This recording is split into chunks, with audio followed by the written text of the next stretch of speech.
You're listening to Thunder Country 98.3. The Pratt Greenbacks are on the court. Now, here's the voice of the Greenbacks, Cody Eastis. And welcome to the Doug Ray Chevrolet pregame show live on Thunder Country. A Friday night on the road for your Pratt High Greenbacks tonight.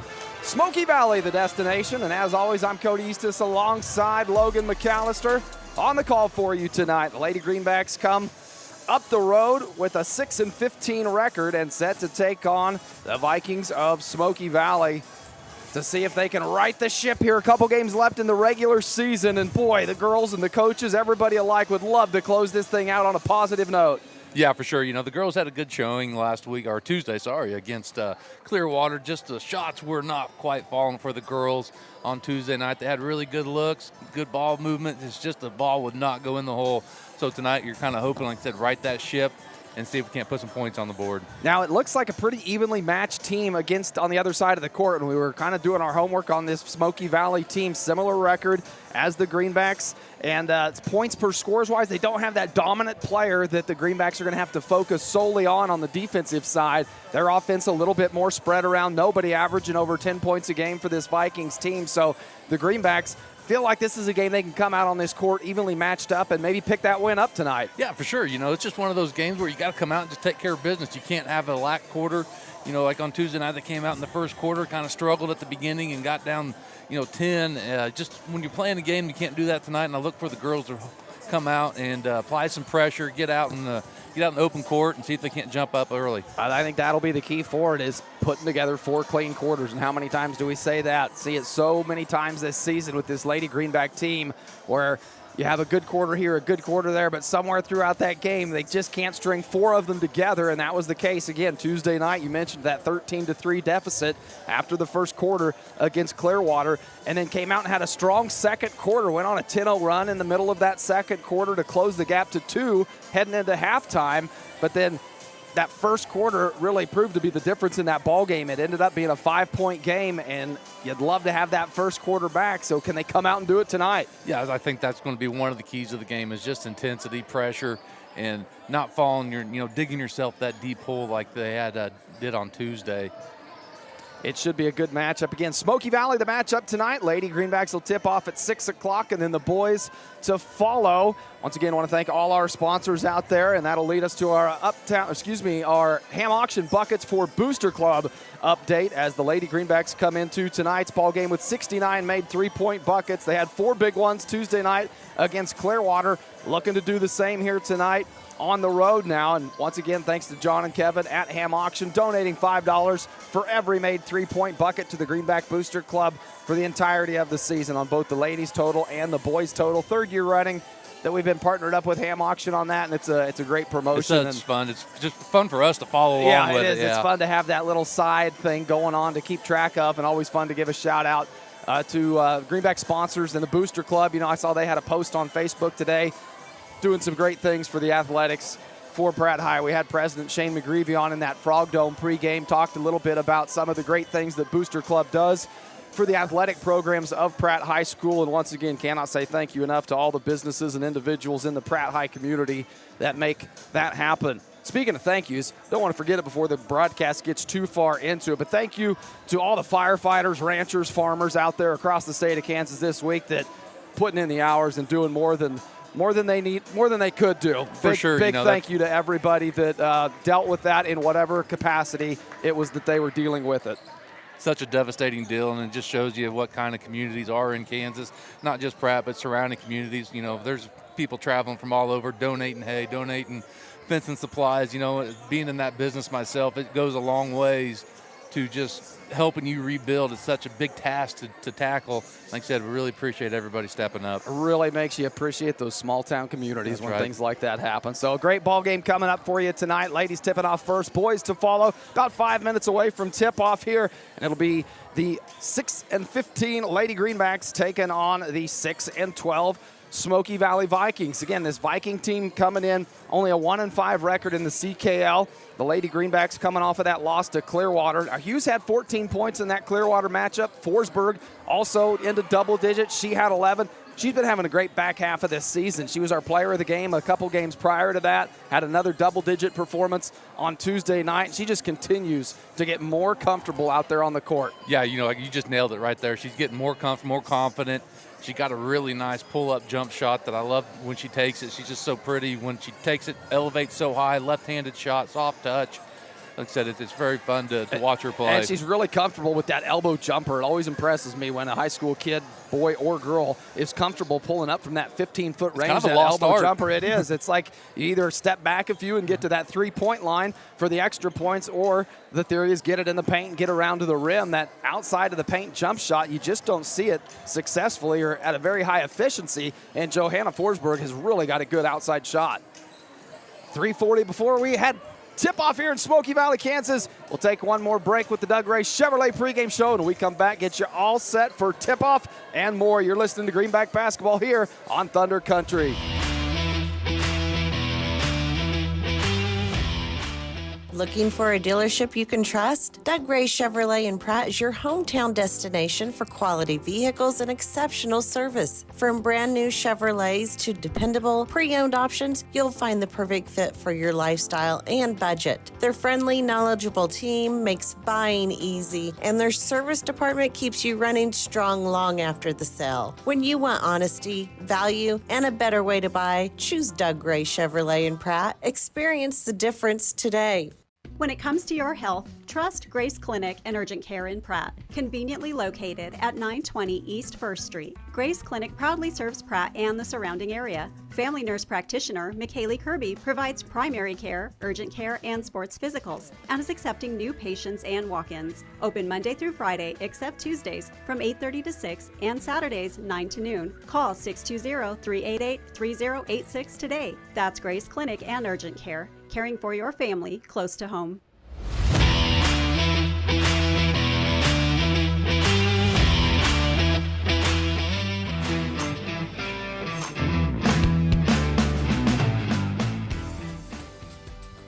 On the basketball court, a good offense is the best defense. You can count on me, Jamie Roach, your Farm Bureau agent, to be your family's point guard and defend you against whatever life throws your way. I am there to handle all your auto, home, life, and business insurance needs. Don't wait for the worst to happen when it comes to your insurance. Talk to me, Jamie Roach, today and see how I can help protect what matters most. Farm Bureau Property and Casualty Insurance Company, Western Agricultural Insurance Company. Clear, comfortable vision is one of life's greatest blessings. At Maydew Tebow Optometry, Doctors Troy Maydew, Seth Tebow, and Andrew Peaster are committed to helping you maintain healthy eyes and clear vision. Prevention and early intervention are the keys to your eyes, providing that clear and comfortable vision your entire life. Regular comprehensive eye examinations are essential in identifying conditions that can damage your sight. Call us at Maydew Tebow Optometry for an appointment today, or visit us at maydewtebow.com.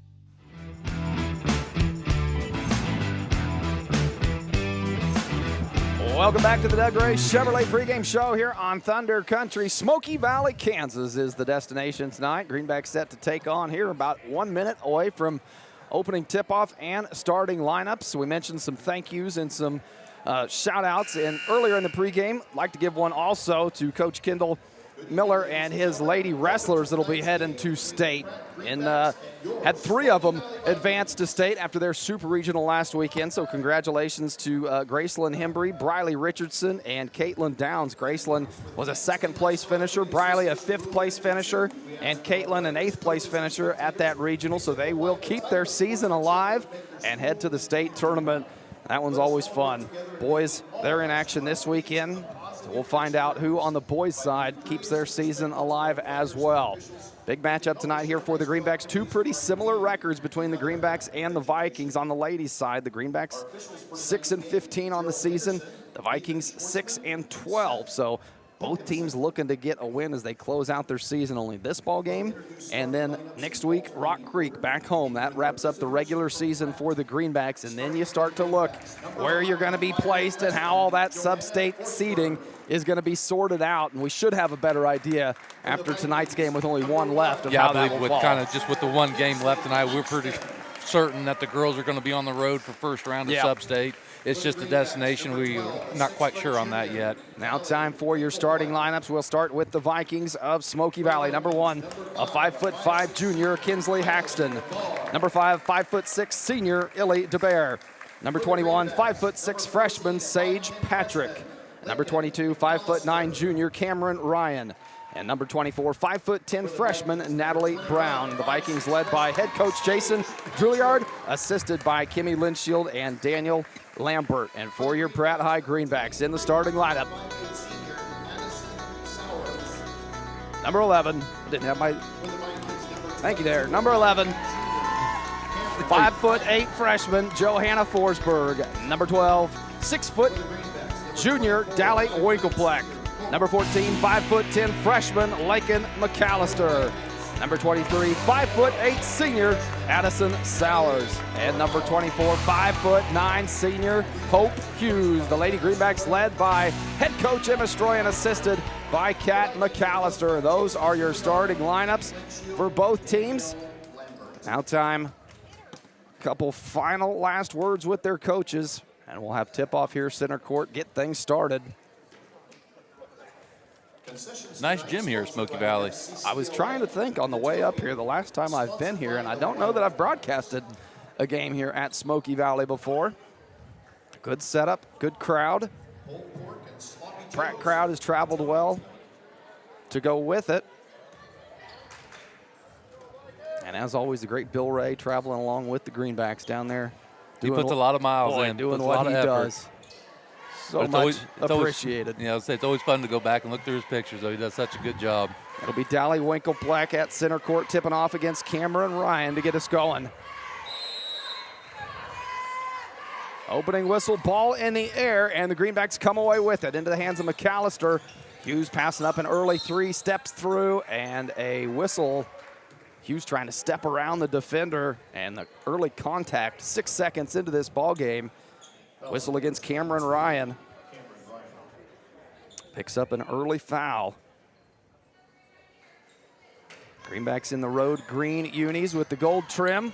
Smoky Valley in the home whites with the orange numbers and black trim. Trying to dump it inside on that inbounds play, stolen away, and now the Vikings will set up the offense for the first time tonight. Haxton into the corner. Maybe a slippage there on the court by Brown. Vikings keep it alive, reverse it far side. Come back up top to Haxton. Now back to Brown, left open for 3. Back iron, no good, but the backside rebound pulled down. Too strong. Third chance won't go. McAllister had her hands in on that one, and she'll come away with it for the Greenbacks. Good defensive set for the Greenbacks to open this ball game up.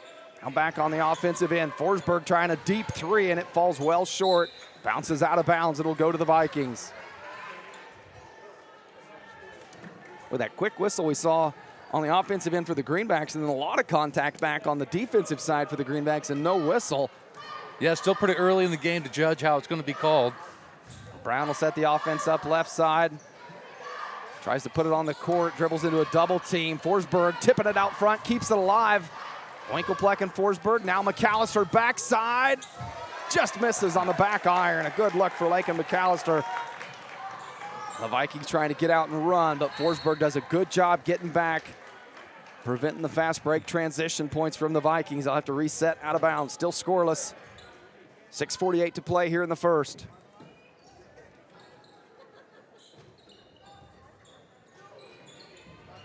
Vikings inbounds. They go to Brown. A good clean block from Hughes. Falls into the hands of Ryan. She can't get the second chance attempt to fall.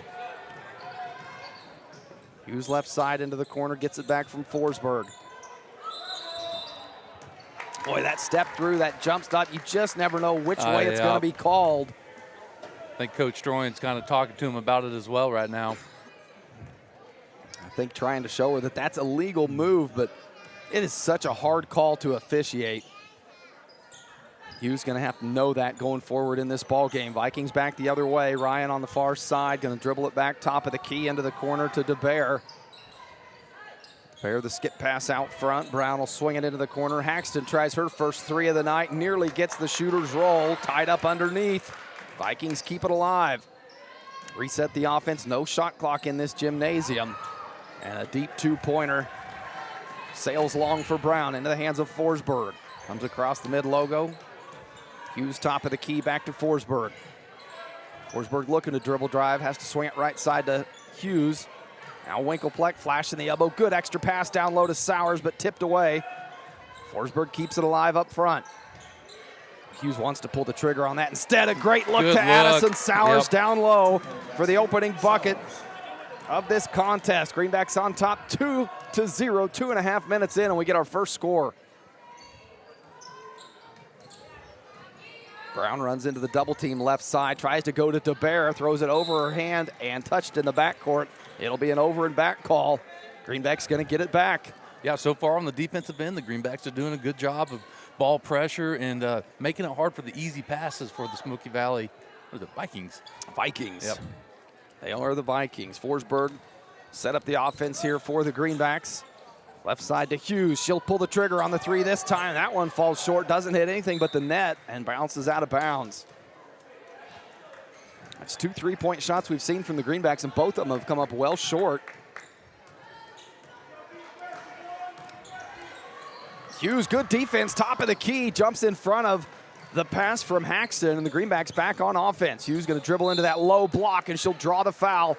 Going to the rim, going to earn herself a trip to the free throw line. Whistle against Natalie Brown, her first. Number 24, Hughes, shooting 2. Hughes to go to the free throw line for the Greenbacks. Knocks down the first. Number 10, Braylon Whitaker. First substitution of the night for Coach Drouillard, and that will be number 10, Braylon Whitaker, a 5'6" sophomore. Second free throw from Hughes, successful as well. 2 of 2 at the line. Puts the Greenbacks on top 4-0. 5 minutes to play here in the opening quarter. Working right side to DeBear. Doesn't like it, comes back to Haxton. Trying that high post, kick out, 3-point shot on the way. Ryan knocks it down.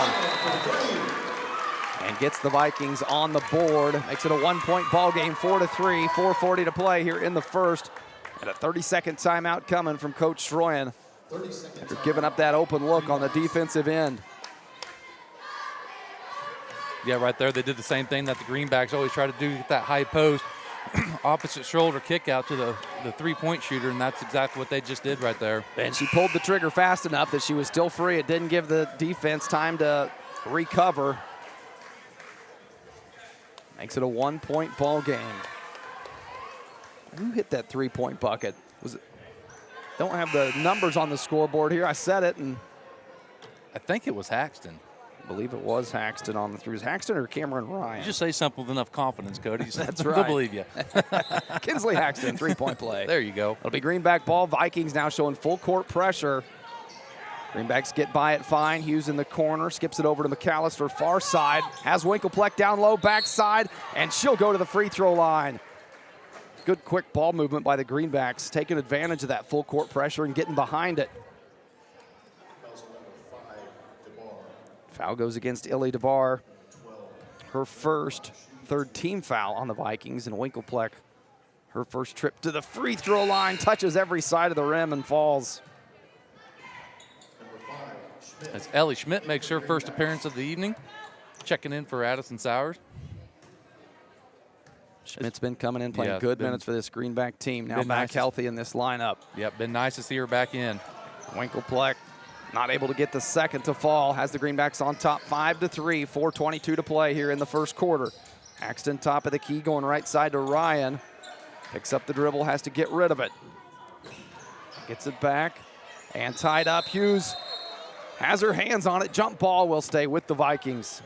You can really tell the Vikings offense is trying to run through Brown as she goes from post to high post, really moving well. But the Greenbacks so far have done a great job of denying her. Done a good job defending that. Vikings on the inbound. Haxton gets it right back after the inbound. Kick out up top. Brown will try a three, left side. Schmidt fighting for the rebound and loses it out of bounds. It'll stay with the Vikings. Kept trying to get open for that 3-point shot. Had a good look that time, just couldn't get it to fall. Would have put them on top by 1. They'll reset on the baseline. Haxton to inbounds. Gets it in top of the key. Ryan dribble in. Kick out to Haxton. Wants to go into the corner. Double teamed. Dangerous pass up top. Hughes nearly gets a hand on it. Now the Vikings reset into the left corner. DeBar, trouble. Forsberg and McAllister wrestling for it. Another jump ball tie-up. This one will go to the Greenbacks. Still liking the defensive intensity from the Greenbacks. They're just doing a really good job of pressuring the ball and making that easy pass hard. A lot more energy this first quarter than what we've seen out of this Greenback team, and you can see it. Vikings again showing full court pressure. McAllister in the back court. Needs some help. Hughes comes to relieve it. Hughes will walk it across midcourt. Gets a step on her defender. Going to pull up in the paint after getting by the free throw line off the mark. Schmidt fighting for it. And another jump ball tie-up. Goes back to the Vikings. Back to the Vikings. Emery Myers checking into the ball game for Lakin McAllister.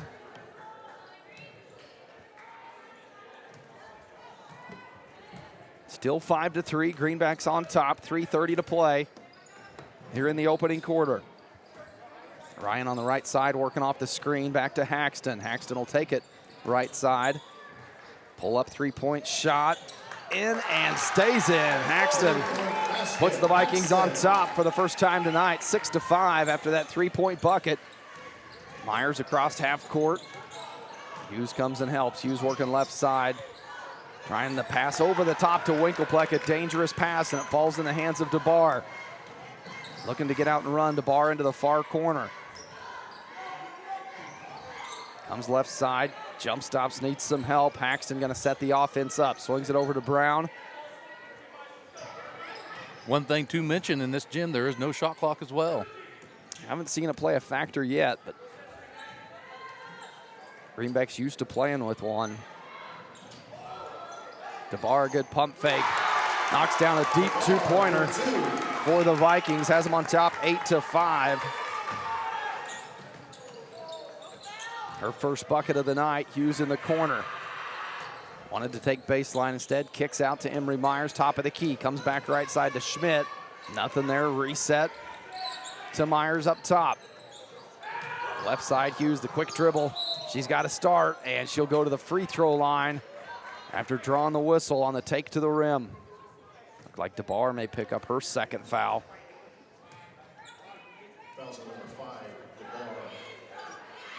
Hughes, second time back to the free throw line. Knocks down the front end. Patrick and Dudley in for the Vikings. Couple substitutions for the Vikings as Patrick checks herself back in, and Grace Dudley checking in for the first time tonight. Hughes rattles the second in, goes 2 of 2 at the free throw line. All four of Hughes' points coming at the free throw line tonight. Vikings still lead it by 1 though, 8-7. Haxton working it right side. Into the corner to Patrick, gets it right back, looking for that baseline cutter. Has her. Can she finish? No. Schmidt can't pull the rebound down though, and the Vikings kick it back top. Ryan, a long three, hard off the glass, and now tied up on the court. As Schmidt wrestles it away from Dudley, a jump ball going to be the call, and it should go to the Greenbacks. I know those hard missed threes are hard to rebound, but that seems to be kind of the difference maker in this game right now. What's keeping Smoky Valley in the game is the second chance points. Forsberg, good look, has Winklepleck backside. She can't handle it. Bounces into the hands of Myers. Greenbacks still have it. Myers going to wisely back it out, reset the offense. Forsberg, top of the key, and out of bounds. They'll say last touched by Johanna Forsberg. Good defense from Dudley that time.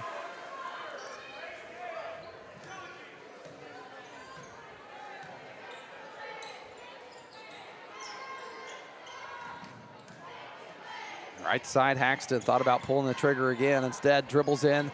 Schmidt pulls down the rebound, and the foul comes from the backside. That should put Ellie Schmidt to the free throw line, as that is the 15th foul. The 1:14 mark here in the first quarter. Schmidt will go to the free throw line after Whitaker picks up her first 15 foul. Shooting 2.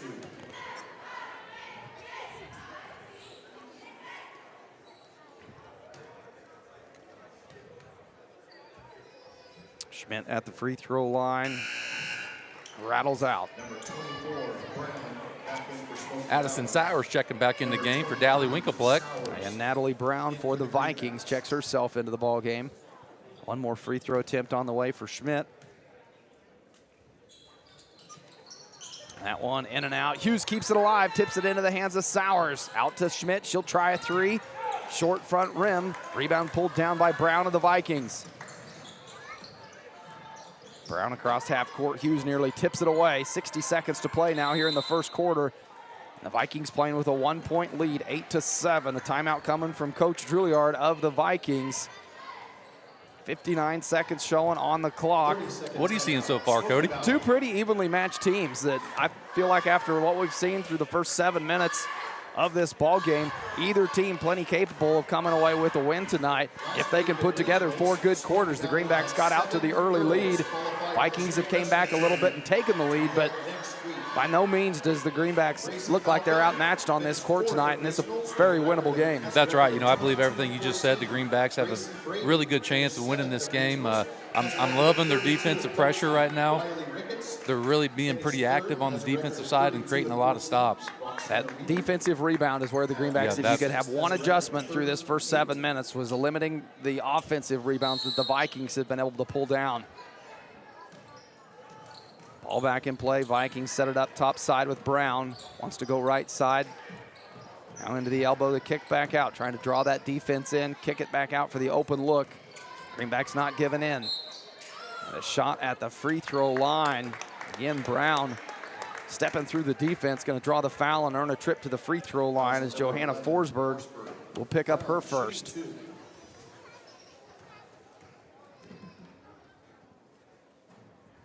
First free throw just misses.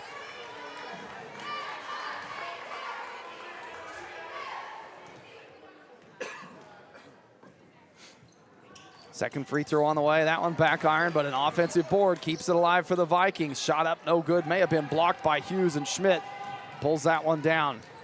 Back in the hands of the Greenbacks with 36 seconds to play. Hughes getting aggressive, good spin move at the left elbow, but shot does not fall, and Brown picks up another rebound.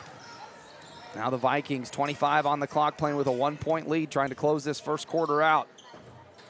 Top of the key, Brown into the triple team. Tough shot, trying to go under and through the Greenback triple team. The shot won't fall, but she'll earn a trip to the free throw line. They got Addison Sowers on the reach in. No, they got Hope Hughes. At the free throw line this time. Brown knocks the front end down.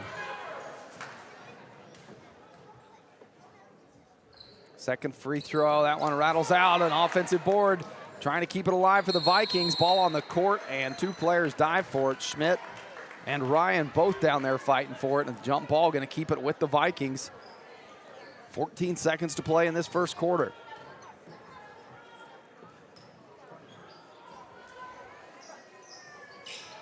Going up top to Brown. Trying to dribble in, draws the defense in. Good block from Sowers. Forsberg, though, gets it ripped out of her hands. Brown nearly puts one in at the buzzer, but out of bounds, stays with the Vikings. 2.9 seconds on the clock. Brown was just staying with that ball. Forsberg came down with the clean rebound, and Brown just ripped it right out of there. Now the Vikings a chance to score. Brown coming out after the inbounds. 3-point shot off the mark. And the Vikings will take a 9-7 lead to the second quarter. Stick around, we got more Greenback basketball here on Thunder Country.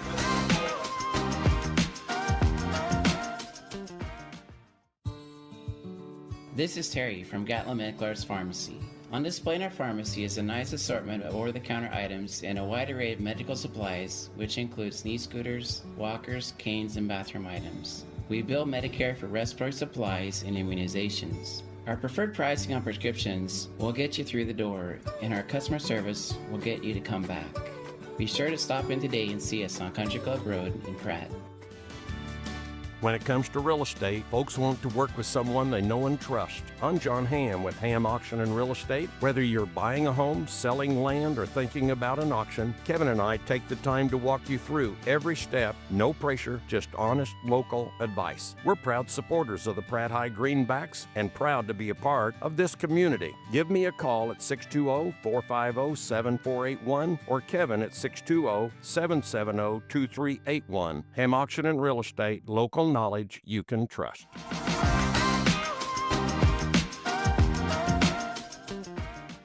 Welcome back. Second quarter action here on Thunder Country. A 2-point ball game. Vikings on top 9-7 after 1 quarter of play, but plenty of opportunities for this Lady Greenback team. Can they take advantage of them in this second quarter? They'll get the ball to start. Forsberg picks it up top of the key, goes left side to Myers. Myers had a look at the rim, but Haxton did a nice job recovering. Kick out, Forsberg, another 3-point shot, well off the mark. But Schmidt there to keep it alive for the Greenbacks. Myers going to try a 3 this time. Falls short. Schmidt again on the court chasing it down, and a tie-up jump ball going to go to the Vikings. Great hustle by Ellie Schmidt just to try to continue that offensive possession. I've seen her on the court multiple times tonight trying to fight for those loose balls. No points for the Greenbacks on that possession. Vikings back the other way. McAllister too aggressive on the defense, trying to jump that passing lane. She'll pick up her first foul of the night. Fouls at number 14, McAllister. Paxton to reset on the sideline for the Vikings. Comes into Brown.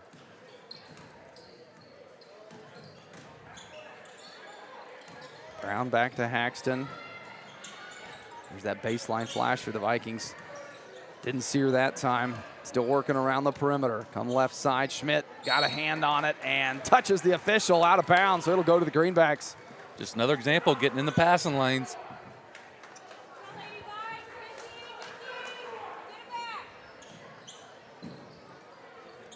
Forsberg gets it into McAllister. Gets it up court safely against this full man-to-man pressure. Hughes off the court for the Greenbacks now. Needs some offense to come from somebody else. Schmidt trying to create it. Drives to the paint. She'll go to the free throw line. As Brown picks up her second personal. Brown, a good player for this Viking team. Only a freshman, averaging 5.6 points per game. But leads the team in rebounds. Schmidt at the free throw line, knocks down the first.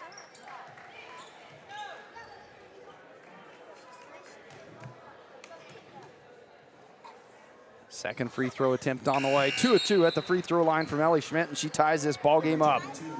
9 apiece, 6:58 to play here in the second quarter. A couple substitutions for the Vikings. Now the Greenbacks showing a little bit of full court pressure, back off of it.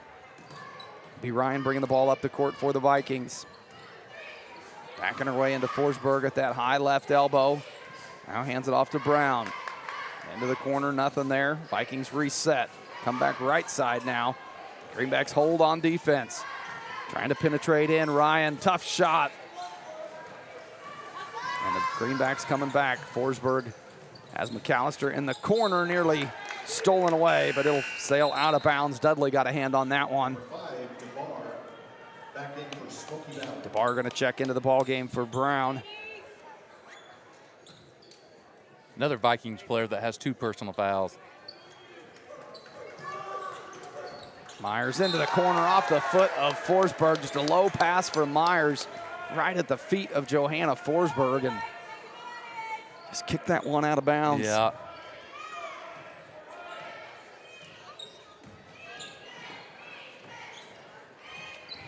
Good defense. Vikings trying to get behind it. Winklepleck comes away with the steal. Ball in the hands of Schmidt. Coming up the court right side. Now swings it over to McAllister. She'll reset the offense top of the key. Myers right side. Pressure coming out. Haxton not giving Myers any space. Picks up the dribble. Needs some help. Forsberg, there's that elbow jumper she likes. Back of the rim. Not there. Ryan pulls down the rebound. Up ahead. Looking for the runner. Had Whitaker. But a good recovery from Lagan McAllister for the blocked shot. Takes away the easy bucket from the Vikings. Greenbacks coming back on offense. McAllister left side. Forsberg working off the good screen from Winkelpleck, top of the key. And Forsberg finishes for 2. Breaks the 9-9 tie, puts the Greenbacks on top 11-9.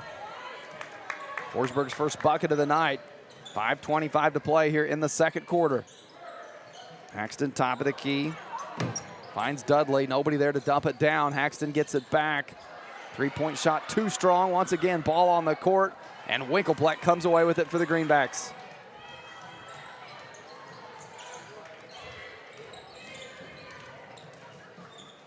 Myers across half court. Looking for the give and go. Gets it back down low, but tucked in there, nothing to do with it. She'll dribble it out. Yep, good job there catching the ball and resetting the offense. Now needs some help. McAllister tries to come out and provide it and trips up Dudley as Dudley came away with the steal. Not a bad foul. It wasn't intentional, but may have prevented an easy bucket from the Vikings.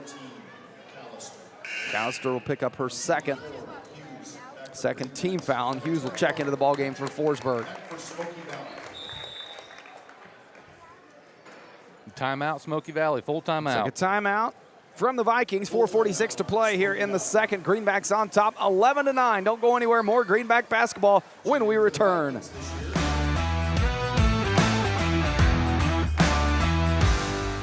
It's a fact. A custom cow mineral does not have to cost more. Actually, it might be just what you need to improve your cow herd. The friendly and helpful professionals at Extra Factors in Pratt are available to sit down and discuss your operations needs and goals. From custom protein supplements and liquid protein to bulk commodities and possible mineral formulation. Find it all at Extra Factors. Call 620-672-5616 and speak with Levi Macbeth for all your nutritional needs. Extra Factors. We put the extra into cattle nutrition. This is Jeff And Jared.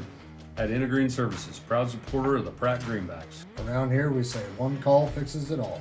From HVAC, plumbing, septic, electrical, and even water well service.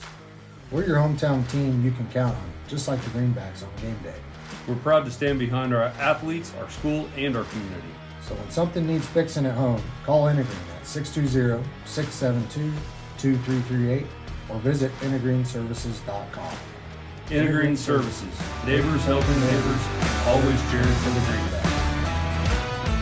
Well, welcome back. Second quarter action, 4:46 to play. Coming off the timeout from head coach Drouillard of the Vikings. It'll be Viking ball going right to left. Greenbacks with a 2-point lead. Haxton top of the key. Hughes coming out to defend. Gets rid of it into the hands of Brown. Brown runs into a Greenback double team. Nearly gets it tipped away by Hughes. Haxton chases it down. Looking for Brown on the slash to the rim. In there, but tipped away. Greenback's got a hand on it. Second chance opportunity doesn't fall. And Schmidt pulls it down for the Greenbacks. Another good board from Ellie Schmidt. Myers right side, double team, dump down. Winkelpleck can't finish. Boy, good luck for Dally Winkelpleck. Just couldn't get it to drop. And now Haxton pushing the pace on the other end. Ties this ball game up at 11 apiece.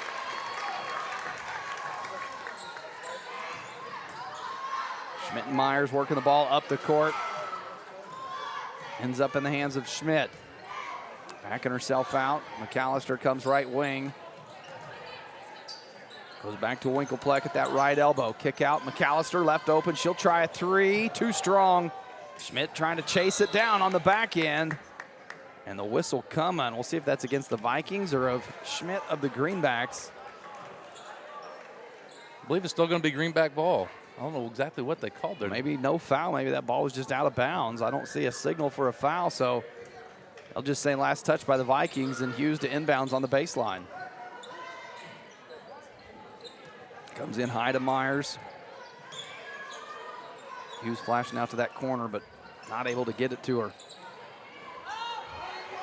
Winkelpleck top of the key.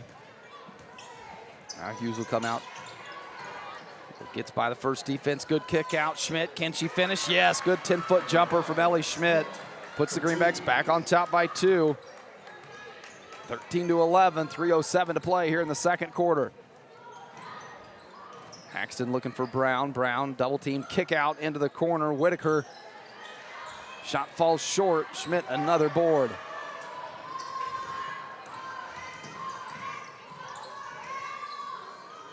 trying to find Myers.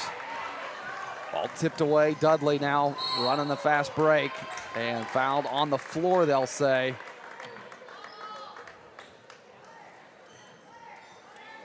Got Emery Myers on that fire. She'll pick up her first. Third team foul of the quarter for the Greenbacks. Ryan will check into the ball game for Brown for the Vikings. Comes out into the corner to get it. Now Dudley sends it back to Haxton. Shallow shot, that one. Pulled down by the Vikings. It was in the hands of Winkelpleck and then again ripped away, and a shot at the bucket. Cameron Ryan, her first bucket of the night. Ties everything back up, 13 apiece. Schmidt trying to skip it far side to McAllister. The dump down to Winkelpleck. Good ball movement here. Can the Greenbacks take advantage of it? Myers, the deep three, top of the key. Doesn't go, and now Haxton has numbers out front running on the rebound. Haxton will pull up in the paint and lays it in for two off the glass. Kinsley Haxton's given the Vikings a 15-13 lead. 2:05 to play here in the second quarter, and Coach Stroyan wants a 30-second timeout. Talk about this little breakdown on the Greenbacks that has allowed the Vikings to go on a 4-0 run and take the lead back. Yeah, it's kind of stalled out on the offensive end. The girls are getting good looks. It's just not falling right now. Seeing Winkelpleck with a couple good looks underneath. Schmidt had one earlier. Three-point shot still hasn't dropped for the Greenbacks. If that shot were to fall, it'd break this game open for the Greenbacks. Just haven't been able to hit their mark. And they're getting good looks at it. They just have not fell for the ladies tonight. So if you're Coach Stroyan, are you talking defense here or offense? What are you using your 30 seconds with here to talk about your team? Honestly, the defensive side of that, I thought the girls have been doing a fantastic job. I mean, they've only allowed 15 points. A couple of them have been transition. And some of those cheap takeaways after we pulled the board down. Is you got to be strong and secure the ball and don't bring it down and let them rip, because they have proven that they want to come get that ball from you if you bring it down. I think 3 times now we've seen the Greenbacks come down with the rebound, and then as soon as they get it around waist level, there's a Viking there that pulls it away. Hughes trying to break the full court pressure, has Forsberg up ahead. Good dump down. Sowers, will it fall? Man. No. But she'll go to the free throw line. Those easy buckets we're talking about. Now that one, a little contact, but so Sowers will go to the free throw line, and Kinsley Haxton will pick up her first foul. First shot from Sowers, good.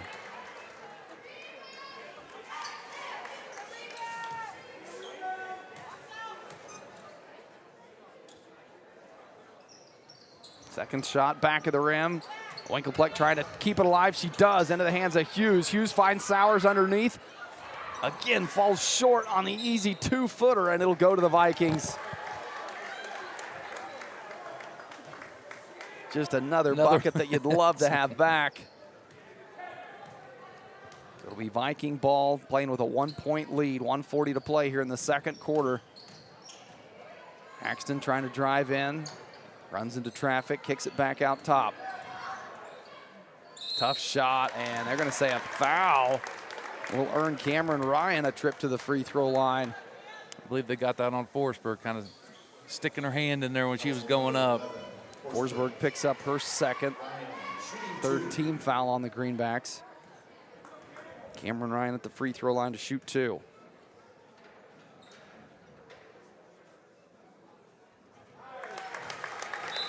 First shot falls. DeBar checks back into the ball game for the Vikings. One more free throw on the way for Ryan. Second shot goes as well. Ryan goes 2 of 2 at the free throw line, puts the Vikings on top 17-14. Forsberg needs help in that half-court corner, and they're going to say the double team, and a foul came with it. Foul number 22, Ryan. I believe Ryan picked up her second there. Forsberg taking a look over at Coach Stroyan. Now sets up the offense. Sowers comes out. Myers in the corner. Hughes on that backside, late to get it to her. Doesn't have time to pull the trigger on the 3. Gonna skip it to Myers near side. Forsberg, she'll try the 3. Nearly banked it in. Sowers a good defensive board. Back out to Hughes. Corner 3 doesn't fall. And DeBar throws it in the hands of Myers. Myers going to go up left side. Can't finish. Forsberg trying to rip down an offensive board. Winkelpleck will put it up, and she'll go to the free throw line. A lot going on there. There is. It's just a lid on the basket right now. Man, they're getting some very good looks. DeBar, after just checking into the ball game, picks up her third foul. Winkelpleck back to the free throw line. 1 of 2 her last trip there. Can't get the first to fall. Dudley going to check into the ball game after DeBar picking up that third foul.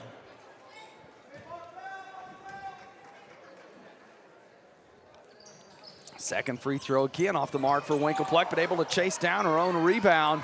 Tried to outlet to Myers and jumped in front of by Whitaker. And Whitaker going to draw the foul, using her speed to get out front. Nearly got to the rim. Emery Myers picked up her second personal, but fourth team foul on the Greenbacks. Both teams with 4 team fouls, 46 seconds to play. It wasn't a bad foul. You never want to say that, but they had an easy look at a basket there, and Myers did a good job of kind of stopping that fast break. Vikings at the elbow. Greenbacks come away with the steal. Hughes running left side. Vikings have numbers back to defend it. Hughes going to pull up anyway, and she'll go to the free throw line. Hughes still looking for that first field goal, but she's picks up her third trip to the free throw line. I believe Haxton picked up her second personal as well. I didn't see who they called. Didn't see who they called that on. I believe it was Haxton. Hughes knocks down the front end. Makes it a 2-point ball game. Goes 2 of 2 at the free throw line. 6 of 6 on the night at the free throw line for Hope Hughes. Makes it a 1-point ball game. Vikings with 30 seconds to play. Try to close out this first half of action. Brown dribbling in, nothing there. Kicks it back out, top of the key. Haxton, good bounce pass down low and a shot at the rim. Sage Patrick, her first bucket of the night, and it gives the Vikings a 3-point lead. Yeah, just a little bit of a breakdown on the backside. Defense. Plenty of time here on the offensive end. Hughes going to pull up, shoot a 3. Be big if it falls. It does not. Forsberg on the backside. Under 5. Myers takes a look at the clock, swings it to Forsberg. Got it. Down the 3 at the buzzer. Big bucket from Johanna Forsberg. And that ties us up heading into halftime. 19-19 here in Smoky Valley, Kansas. Stick around. We got the Uptown Cafe Club DS halftime show when we return.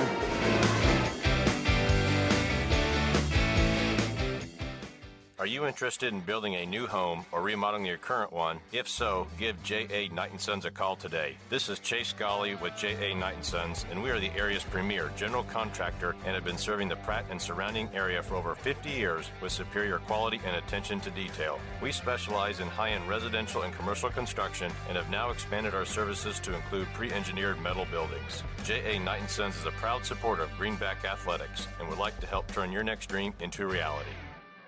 Exceptional dentistry, right in your neighborhood. At Pratt Family Dental, Dr. Carson Hopkins and Dr. Stephen Coons are here to keep your smile healthy and bright. From routine cleanings to advanced care, our team has the expertise and technology to handle all your dental needs with comfort and confidence. Because at Pratt Family Dental, it's not just about teeth, it's about family, trust, and smiles that last a lifetime. Call today to schedule your appointment with Dr. Hopkins or Dr. Coons. Pratt Family Dental, where exceptional care meets friendly faces.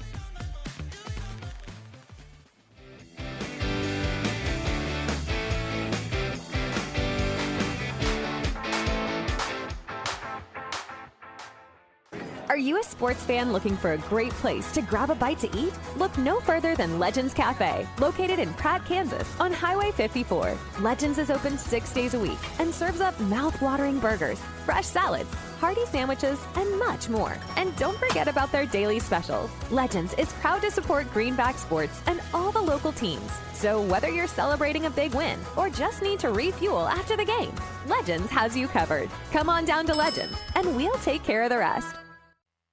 At Timish Electric, we light up your world with reliable and efficient electrical services. Our team of skilled and certified electricians is dedicated to providing top-notch service for all your electrical needs. From residential, commercial, or industrial needs, we ensure your electrical systems are safe, reliable, and up to code. Contact us today at 620-672-9334 to schedule a consultation. Timish Electric, proudly serving Pratt and the surrounding area's electrical needs for over 25 years.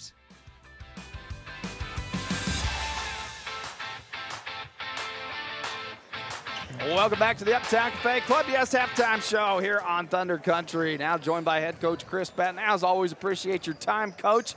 And we were just thinking, what's on the docket for today? We've got so many halftimes and post games with you that coming up with a conversation that is new is proven hard to do. So I suggested the JV's been having a great season as well. We don't get to see those boys play quite as often. Now we will in the coming years, and some of them we see out there towards the end of some of these varsity games. But talk a little bit about some of those younger kids that are going to be coming up in the ranks of this Greenback lineup. Yeah, our JV's had a tremendous season, as well as our C team. We got a lot of good young kids. They just battle and compete every day, and I think our JV's only lost maybe 4 times this year. So they're sitting really good, and we had a home JV kind of jamboree type thing. We beat Dodge City Great Bend last weekend. Yeah, last weekend.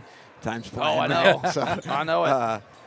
And then our JV or our C team, they close out their season tonight. This will be their last game because the Rock Creek game is just varsity JV setup. So, this will be their last night, and really good seasons. And I think our C team's only lost a handful.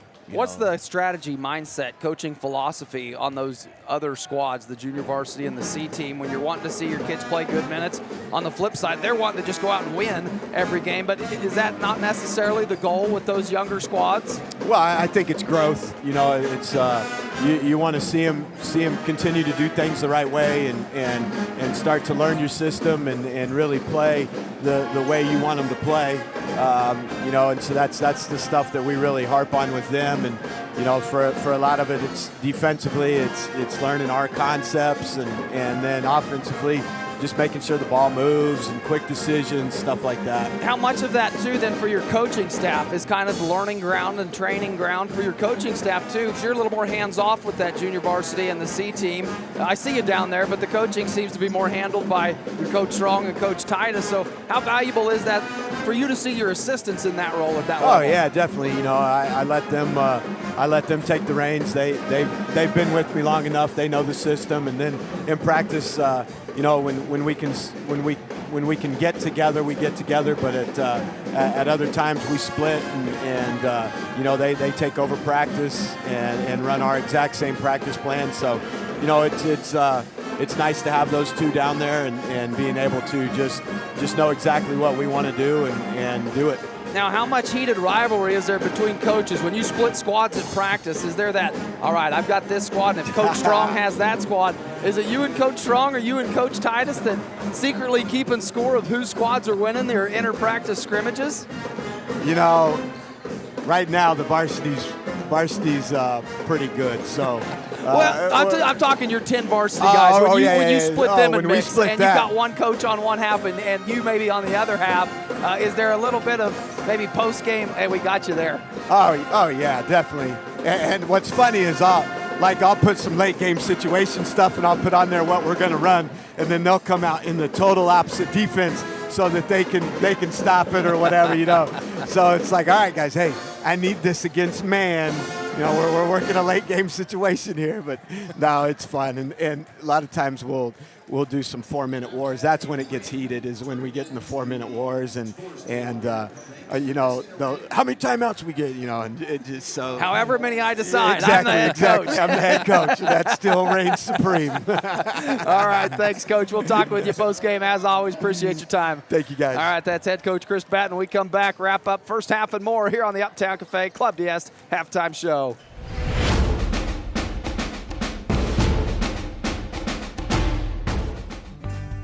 Mead Lumber in Pratt is looking better than ever. Stop by and see our brand new renovations with the same friendly faces you know and trust. Whether you're tackling a big project or just need supplies for the weekend, Mead Lumber has you covered with quality products and expert service. We're proud to be a part of this community and even more proud to support the hardworking athletes of Pratt High School. Mead Lumber, building relationships, building Pratt. To keep your equipment running, count on BTI for bulk oil delivered directly to your farm. Now BTI delivers 3 times the product, and it's quicker than ever. Our trucks travel up to 150 miles from any of our 6 stores, delivering premium oil, hydraulic fluid, and DEF, up to 1,500 gallons in just 30 minutes. It's another way to save you time and money. Call any of our 6 BTI locations or visit btioil.com. BTI, our family in partnership with your family.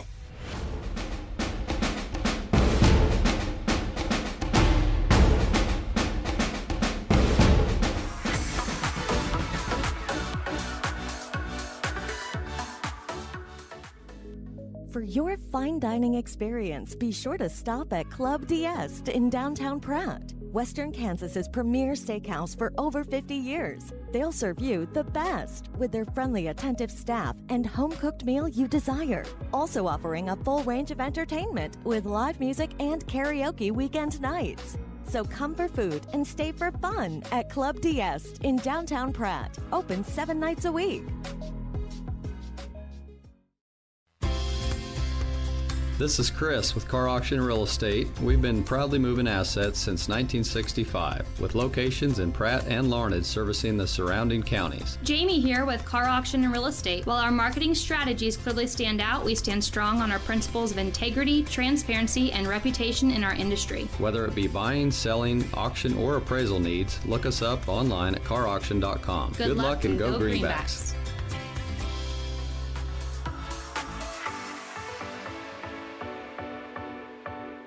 Welcome back to the Uptown Cafe Club D'Este halftime show here on Thunder Country. All knotted up, 19-19, as the Greenbacks hit a big 3-point bucket at the buzzer to close out that first half off the hands of Johanna Forsberg. Now we've got ourselves a tie ball game heading into this second half. We do. I thought overall the girls have played a pretty solid first half. Been really impressed with the defensive side. Had a few breakdowns here and there, but that's just going to happen to clean that up a little bit. I'd say the main key to the second half is just the defensive rebounding. I feel like we're getting our fair share of offensive rebounds and second chance points, but I feel like that is the key to the game in the second half for this, is taking care of the ball and securing rebounds. Yeah, and I feel like those things are plenty able to be cleaned up if you're Coach Stroyan and this Greenback team. The things you can point to in that first half, easily fixable here in this second half, and you come out all squared up at 19 apiece, so it's not like you've got to come back and put together a charge to make up for a 10-point deficit or get yourself back into the ball game. It's all square as we head to the second half, so a couple adjustments by the Greenbacks for 2 more quarters, and I feel like they come out of this ball game with a win. Yeah, you know, they just start knocking some shots down, and I believe the girls are capable of putting that 10-0 run together right now. Their defense has been solid enough, and they've had the looks at the rim on the offensive side. It's just getting the shots to fall. And hopefully that shot by Forsberg at the buzzer, the first and only 3-point bucket for the Greenbacks in that first half. See if that sparks something from beyond the arc and gets them going here in this second half. It'll be Greenback ball. McAllister going to test it early with a 3-point bucket, but it falls short, tipped out of bounds by Patrick of the Vikings. A good quick shot from McAllister, just falls short. Hughes will inbounds on the baseline. Winkelpleck to Forsberg, top of the key. McAllister comes out. Hughes flashing out to the corner. Open 3. That one off the mark, but Sowers there. Hook shot over the shoulder. Doesn't go. And the Vikings pull down a board. You only get so many opportunities before eventually the defense going to come away with it. That time the Vikings do, and now back on the offense. Brown reverses to Haxton. Now that far corner, gets it back top of the key. Wants to come near side in the hands of Whitaker. Whitaker trying to set up Ryan down low. Dangerous pass backside, and McAllister comes away with the steal. Will she slow it down or push it up the court? Trying to push it into the corner. Now lets the offense catch up. Sowers kick back out to McAllister. Baseline, another dump down. Sowers tied up underneath, and the jump ball going to go to the Vikings. Last call for the tailgate, sponsored by the Drama Club tonight. Last call for the tailgate in the comments. Greenback's not able to do anything with that possession. I like the tempo to push the ball, try to get some transition points. Shot from the corner, three-point bucket falls for the Vikings. Breaks the 19-19 tie. Cameron Ryan on the three-point bucket. Makes it a 22-19 ball game. McAllister fighting through the double team at the corner. Good look, Forsberg backside, and another two-footer at the rim that does not fall. Kick out, kept alive to Hughes.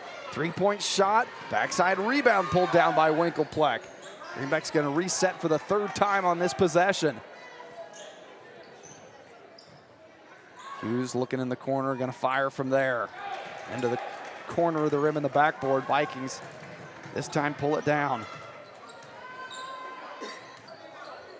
Haxton left alone. She'll try a three, knocks it down. Back-to-back three-point buckets for the Vikings. Has them on top, 25-19.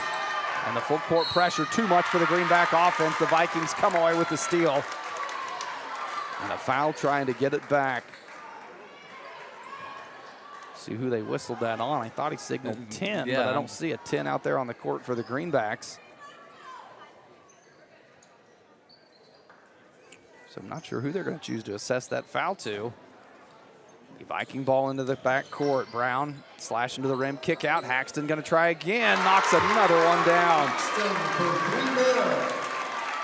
Haxton with 16 on the night now for the Vikings. And they're on a 9-0 run out of the halftime break, all by way of three-pointer, and Haxton steals it from Schmidt, top of the key. Goes backside with the bounce pass, and Hughes trying to recover, commits the foul.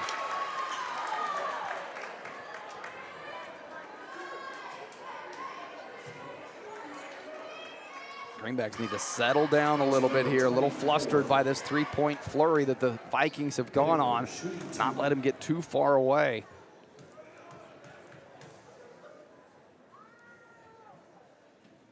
First free throw on the way, misses right side. Hughes picked up her second foul on that.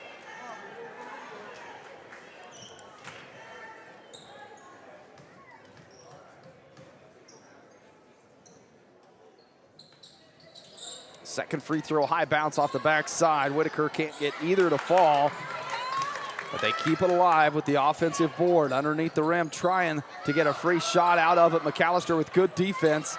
Hits the court with the ball, outlets to Forsberg.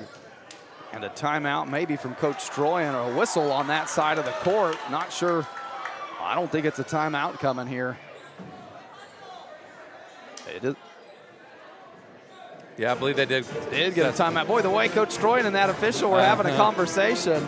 Wasn't sure if that was a timeout or not. It'll be a full timeout, 28-19. Vikings on top. We'll be back in 60 seconds here on Thunder Country. Escape into your ultimate outdoor getaway with the help of Uni Landscapes, your local full-service landscape design and construction company specializing in landscapes, hardscapes, patios, sprinkler systems, water features, and snow removal services. They create your dream space by incorporating design elements unique to you and your family. Uni Landscapes serves Pratt and the surrounding area and is open Monday through Friday. Call 620-672-3301 to transform your outdoor space today. Need proof that Pratt has something for you? Living in Pratt is second to none with a fitness center, added new wings on an already impressive regional medical center, even an art museum. Pratt has dynamic downtown shopping, lots of hunting and fishing, and over 200 acres for outdoor lovers. Pratt is a great place to work and raise a family with beautiful older homes and new developments. Progressive, proud, and visionary. Proof that Pratt has something for you. Coming out of the timeout from Coach Troy, and the Vikings come away with the full court pressure steal. And on the offensive now, it feels like a pivotal moment for this Greenback team coming out of the timeout with the Vikings on a 10-0 run, and add to it there with a bucket underneath. I didn't catch the score for the Vikings on that bucket. Looked like on the backside, maybe Sage Patrick for two. Greenback's working against the full court pressure. Hughes gonna work left side. Vikings in a 2-3 zone. How do the Greenbacks choose to attack at left side? Hughes thought about the three, dribbles in, triple team, gonna step through it, and she'll draw and one. Big bucket from Hope Hughes. Something to spark this Greenback offense and get them back into this ball game. Patrick picks up the foul. First field goal of the night for Hughes. She's got 8 points, but 6 of those have come at the free throw line, and she's back there with the chance to add the and one to that bucket.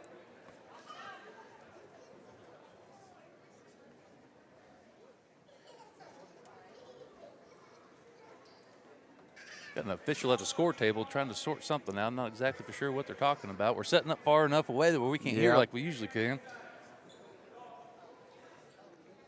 Yeah, I'm not sure what the conversation would be on, as they haven't put a signal as to who that foul was applied to that sent Hughes to the free throw line.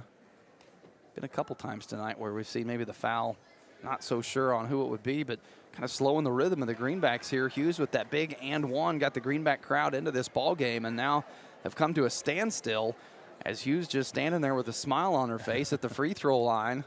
Nothing the players can do about this. You keep pointing to the clock. I don't know if they were sorting the score out. Now we're going to go over and give Coach Stroyan an explanation as Hughes with the ball in her hand completes the and one. A big possession there for the Greenbacks. First bucket of this second half comes at the 4:35 mark. The Vikings playing with a 10-point lead, though, on top 31-21 after that 10-point flurry to start this second half. And another three-point bucket on the way. This one knocked down by Natalie Brown with a three-point shot that we talked about needing to come alive for the Greenbacks has come alive for the Vikings. Tracked down from the backside, a steal and a frustration foul from Johanna Forsberg. She picks up her third. The Emery Myers checking into the ball game for Forsberg. Third team foul on the Greenbacks at the halfway point here in the third quarter. And the Lady Greenbacks are playing man-to-man this start of the second half, something that we don't see them do a lot. Vikings come back to Haxton. She's had a hot hand, dribbles in, takes a tough two, and it falls. Haxton's really come alive in this second half for the Vikings. She's got 8 of their points. Schmidt steps inside the arc, doesn't like the look, and now tied up, has to fight off Whitaker. Kick out, Myers will try a three, knocks it down. Emery Myers giving the Greenbacks some life here. Need to get a couple stops here in a row, kind of find some life. 10-point game, 35-25. Haxton, good penetration in the dump down, but the finish not there. Winkelpleck on the backside rebound. Needs some help. Up ahead, Greenbacks have numbers if they can press the...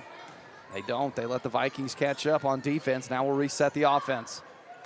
Right now the Vikings are in a box and one against Hughes. Good look for Winkelpleck around the rim, and she'll go to the free throw line. Good job to get Winkelpleck that ball while the double team.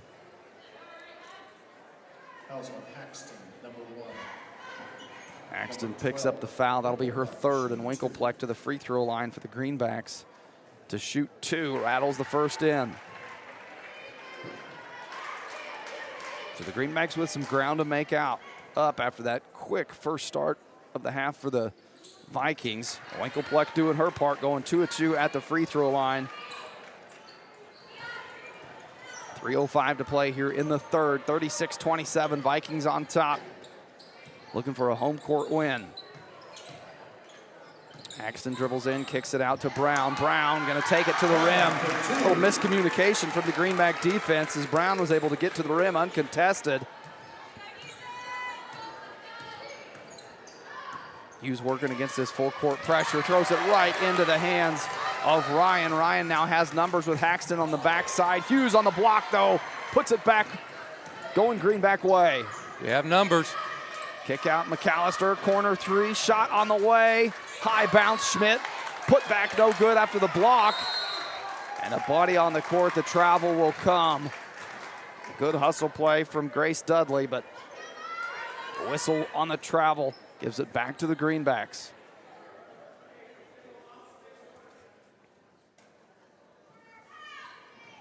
Look for Hughes to pop out to that corner after this inbounds play. Go to Schmidt. She'll try the three. Not there. Hughes going to chase it down, keep it alive. Steps on the line. Back to the Vikings. Once again, the girls are getting good looks, just cannot get them to fall. This is where you start wondering, do you have tired legs? You know, you switch to that man-to-man defense. It wears you out a little bit more than the zone defense. Haxton trying to attack it right side. May walk, no whistle. Now Whitaker gives it back to Haxton. Trying to force the bounce pass in, goes off the foot of McAllister. No whistle, Greenbacks come away with it. Myers up ahead, back to McAllister. Everybody gonna settle. Skip past McAllister, gets it back, looking for Myers up top. Pressure there. Now finds her with the outlet. Far side swing to Hughes, pump fake and three, and she'll go back to the free throw line.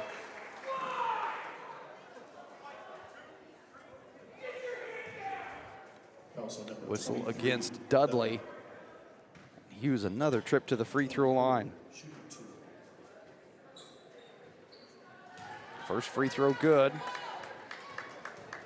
Hughes double digits, 8 of those at the free throw line tonight. Yeah, she's had a good night at the line, but that's also from her penetrating into the lane, drawing the contact, and making it count at the line. Second free throw goes as well. Hughes 2 of 2 at the line. We got one stop. Let's see if we can string together 2 stops. A 9-point ball game. Vikings on top, 38-29. Hughes comes away with the steal. Can the Greenbacks keep it alive? They do. Schmidt heading up the court. Let everybody recover. Hughes, the trailer, gets it back, wants to dribble drive left side. Tough shot underneath the rim and hits the bottom side of the backboard. And it's the Vikings that are coming back now. Looking baseline. Shot may have been blocked by Winkelpleck, blocked again, and it's McAllister running out of the pack with the ball, trying to get out front of everybody. A lot of contact, no signal, and it's the blocking foul that'll send McAllister to the free throw line. Boy, everybody holding their breath to see which way that call went, us included. I still like the rebound and go. I love the transition. They're trying to get out the run. McAllister will go to the free throw line as Ryan picks up her 3rd foul. McAllister knocks the first down. Makes it an 8-point game with 1:08 left in the 3rd quarter. Second free throw, right side miss. McAllister has a chance to chase it down. And we'll see, last touch by the Vikings. It'll stay with the Greenbacks. Yeah, it was a good hustle by McAllister to get over there and kind of box out after the went off the Smokey Valley player. Her and Whitaker both racing for that ball out of bounds. Hughes now to inbounds on the far side. 65 seconds to play here in this 3rd quarter. Right back to Hughes, right back to Hughes. She's calling for it over there, clapping right side. Gets it, fires. Front of the rim doesn't go, and Schmidt on the backside may have been called for the whistle. They do get Ellie Schmidt on the foul, her first of the night. Vikings under 60 seconds to play with an 8-point lead, 38-30 here in the 3rd. Brown working against Myers, dribbles all the way under the rim. Now kick out to Haxton, top of the key. Haxton back into the corner. Nothing there, gets it back, she'll fire. She's had a hot hand tonight, front of the rim, somehow gets the roll. And another 3-point bucket for Kinsley Haxton.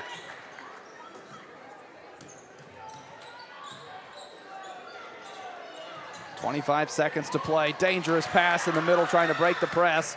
Vikings with the steal and numbers back the other way. It's 4-on-3, can they take advantage of it? No.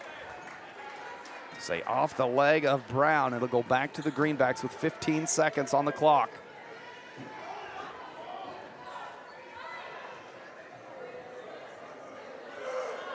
Hughes to Myers, gets it back.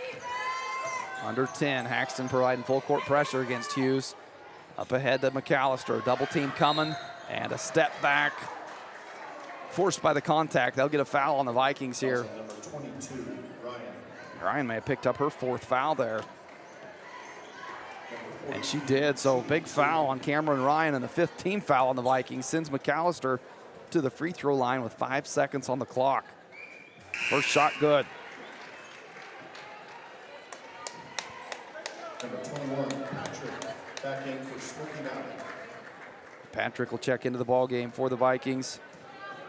One more free throw on the way for McAllister. Second shot good, got them both. Vikings 5 seconds showing on the clock. Haxton trying to go back to Brown. Brown now racing up the court. Not going to have time to get the shot off. Hughes with the steal, but it won't count. And the Greenbacks will head to the fourth quarter, trailing by 9. 41-32 your score. We'll be back with more Greenback basketball when we return here on Thunder Country. Looking for a dealership you can trust? Doug Ray Chevrolet in Pratt is your hometown destination for quality vehicles and exceptional service. From brand new Chevrolets to dependable pre-owned options, you'll find the perfect fit for your lifestyle and budget. Their friendly, knowledgeable team makes buying easy, and their service department keeps you running strong long after the sale. When you want honesty, value, and a better way to buy, choose Doug Ray Chevrolet in Pratt. Experience the difference today. When it comes to your health, trust Grace Clinic and Urgent Care in Pratt, conveniently located at 920 East 1st Street. Grace Clinic proudly serves Pratt and the surrounding area. Family nurse practitioner McKaylee Kirby provides primary care, urgent care, and sports physicals, and is accepting new patients and walk-ins. Open Monday through Friday, except Tuesdays, from 8:30 to 6, and Saturdays, 9 to noon. Call 620-388-3086 today. That's Grace Clinic and Urgent Care, caring for your family close to home.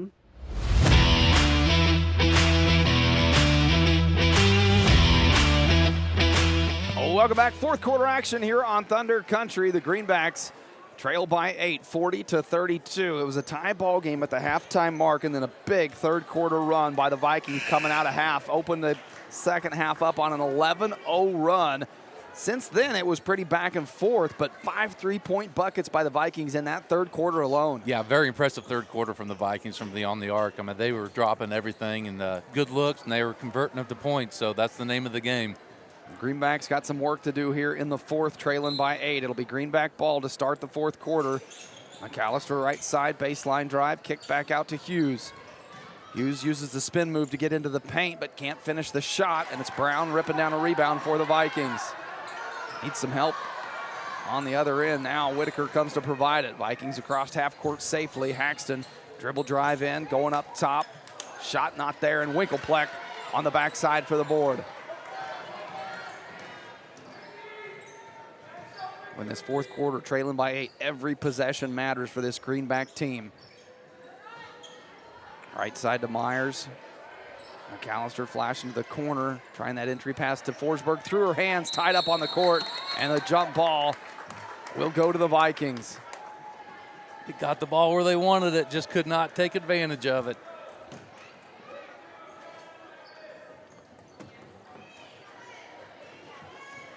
Viking ball coming back the other way. Haxton hands it off to Brown. She'll set it up.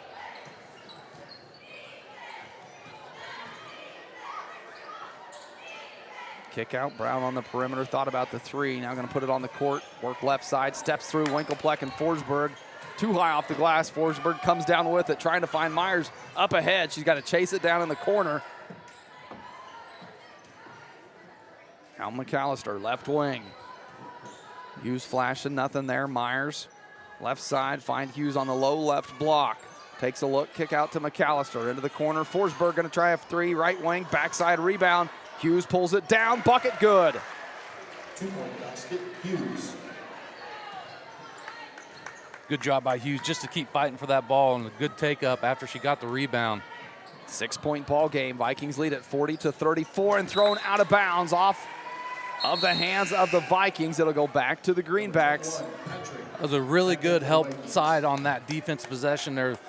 The offensive player kind of got by Myers a little bit. McAllister slid over to help stop, and then Winklepleck scooted over to take the McAllister's player, and the ball went out of bounds. Now the Greenbacks have got to find a way to get by this full court pressure from the Vikings. They get it across half court to the hand of Winklepleck. Now Hughes comes back, swings at Myers left side. 3-point shot falls short. Rebound pulled down by Patrick. Brown up ahead to Haxton. Haxton thought about dribble driving in, gonna back it out now. Brown the trailer to reset. With no shot clock at this gymnasium, this is where the Vikings can be very patient on the offensive end. Yes, advantage, home team. Haxton trying to drive in, tough shot, doesn't fall. Winklepleck with the board. Hughes up ahead to Myers. Myers takes it into the paint and runs right into the body. And a charge called on Myers. Not going to lie, got to say, I got to agree with that call. Just a little out of control from Emery Myers. I think she was trying to draw the foul and the contact, but it was a good job by the Viking defender just to stand her ground and fall over. That's where you'll learn as you just play more basketball. You've got to be aware of that, see it coming, that defender is set up. And sometimes that 8-foot jump shot's not a bad take. Brown at half court for the Vikings now after the turnover. Looking for the high post flash, not there. Haxton comes to get it, top of the key. Tipped away, Myers. Out of bounds, stays with the Vikings. Still a 6-point game with 5:18 left. But on the flip side of that, the Vikings have the lead with no shot clock. They can be very, very patient. Yep, they can play at the pace that they want to play, knowing the clock is their friend. Running that motion style offense around the perimeter now with Haxton, Whitaker, and Brown. The better of the 5 ball handlers on the court for the Vikings. Thrown into trouble. McAllister comes away with it. McAllister, right side, Forsberg trying to go to Myers on the backside. It was a good look, but over the head of Myers. And the Greenbacks come out of that transition empty-handed. Greenbacks so far have been getting the stops that they need. It's just converting it on the offensive end. 4:55 to play. Timeout coming from Coach Truliard. We'll be back with more Greenback basketball when we return.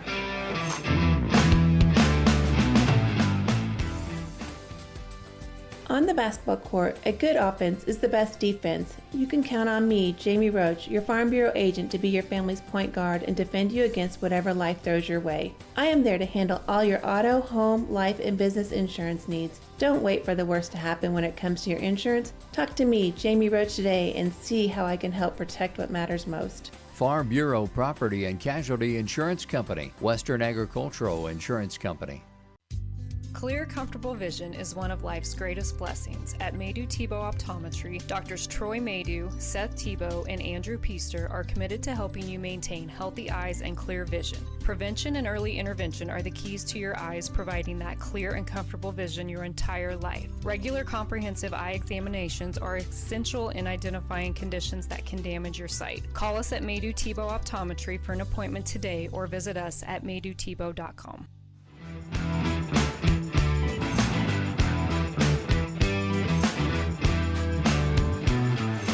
Welcome back. Fourth quarter action, 4:55 to play. Coach Truliard wanted a timeout there to talk things over. His Vikings playing with a 6-point lead, and the Greenbacks force the travel with the full court pressure. We'll get it back. It's a good call by Coach Troy in there to come out in a little full court press, man-to-man. You're seeing the last few possessions from the Vikings just being very methodical, very slow with the ball. Greenbacks set up the offense. Myers back to Hughes. Hughes going to fire for 3. Front of the rim, still looking for that big shot from Hope Hughes from beyond the arc. Boy, would it be big at this point in the game. That one doesn't fall, and it's Vikings. They can now set up the offense. Be as patient as they'd like with this 6-point lead. Tied up from Hughes, no whistle. And Hughes now coming back. Does she have numbers? No. Going to keep it herself. Double team kick out. Forsberg, she'll try the 3. Knocks it down. Big 3-point bucket from Johanna Forsberg. There's a spark that we could be looking for to make it a 3-point game with 4 minutes left. Vikings across half court beat the full court pressure. Now the defense catches up. Brown trying to take it to the rim. Poked out of bounds by Hughes. It'll stay with the Vikings. Greenbacks have gotten themselves back in this ball game on a 5-0 run to start this fourth quarter. Trail by 3, 40-37. Vikings to inbound on the baseline. Axton needs some help. Brown comes out to provide it now. In, and boy, may have been a clean, but the swat, you could see the hand. When you see the hand swatting like that, it's an easy call for the officials. Usually 9 times out of 10, when you bring your arm down, the official is going to catch it. So the foul against Winkelpleck, her first, and Brown at the free throw line. Misses. Brown with 6 points on the night. This is where the Greenbacks have got to be aware. If they get a rebound, that the Vikings have been very good about trying to rip it away. Second free throw grows. Brown, a 51% free throw shooter, goes 1 of 2 at the line. Myers needs some help in the corner. McAllister coming to give it to her top side, swings it back to Forsberg. Forsberg, tough take into traffic.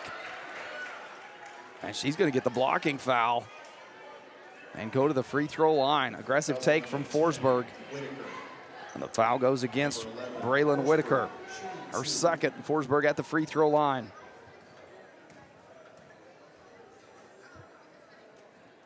First free throw drops.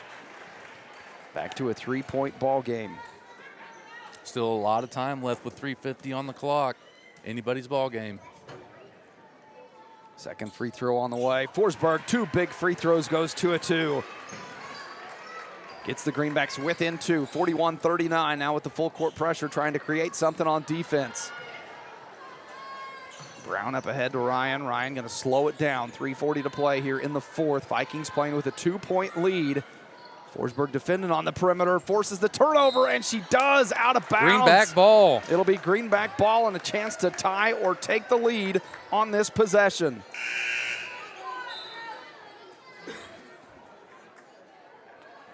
Patrick going to check into the ball game for the Vikings.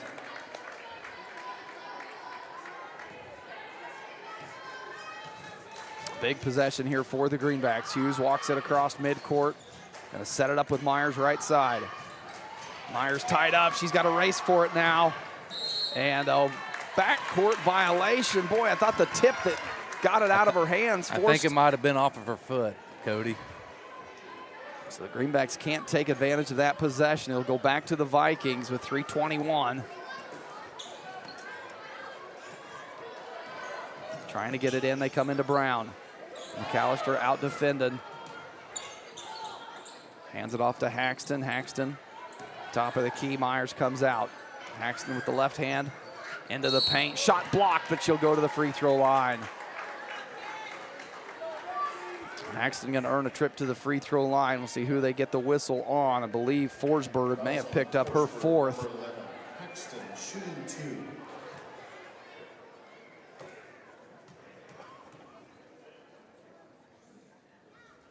And at the free throw line, Haxton does not get it to go. Haxton only a 52% free throw shooter on the team. So the Greenbacks sending these Vikings to the line.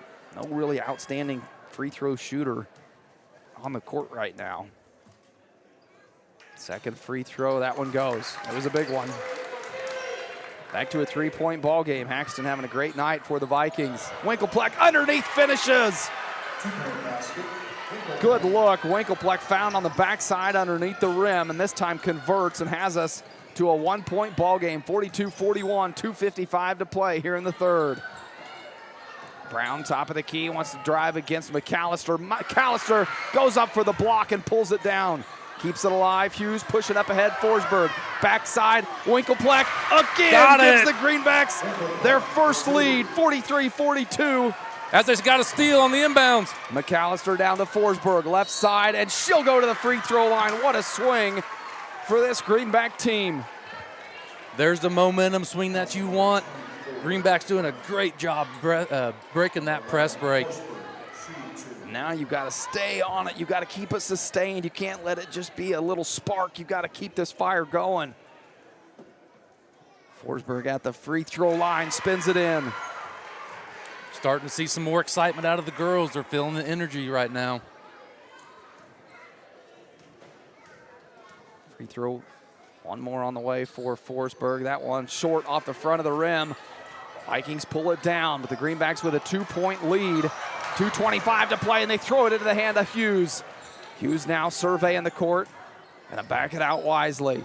Has Schmidt posting up down low, couldn't find her. Going to reset the offense. 2:15 to play here in the fourth. Right side to Forsberg. Whitaker picking her up and throwing over the head of Hughes. A costly turnover for this Greenback offense. 2:08 to go here in the fourth. We got ourselves a ball game. Greenbacks.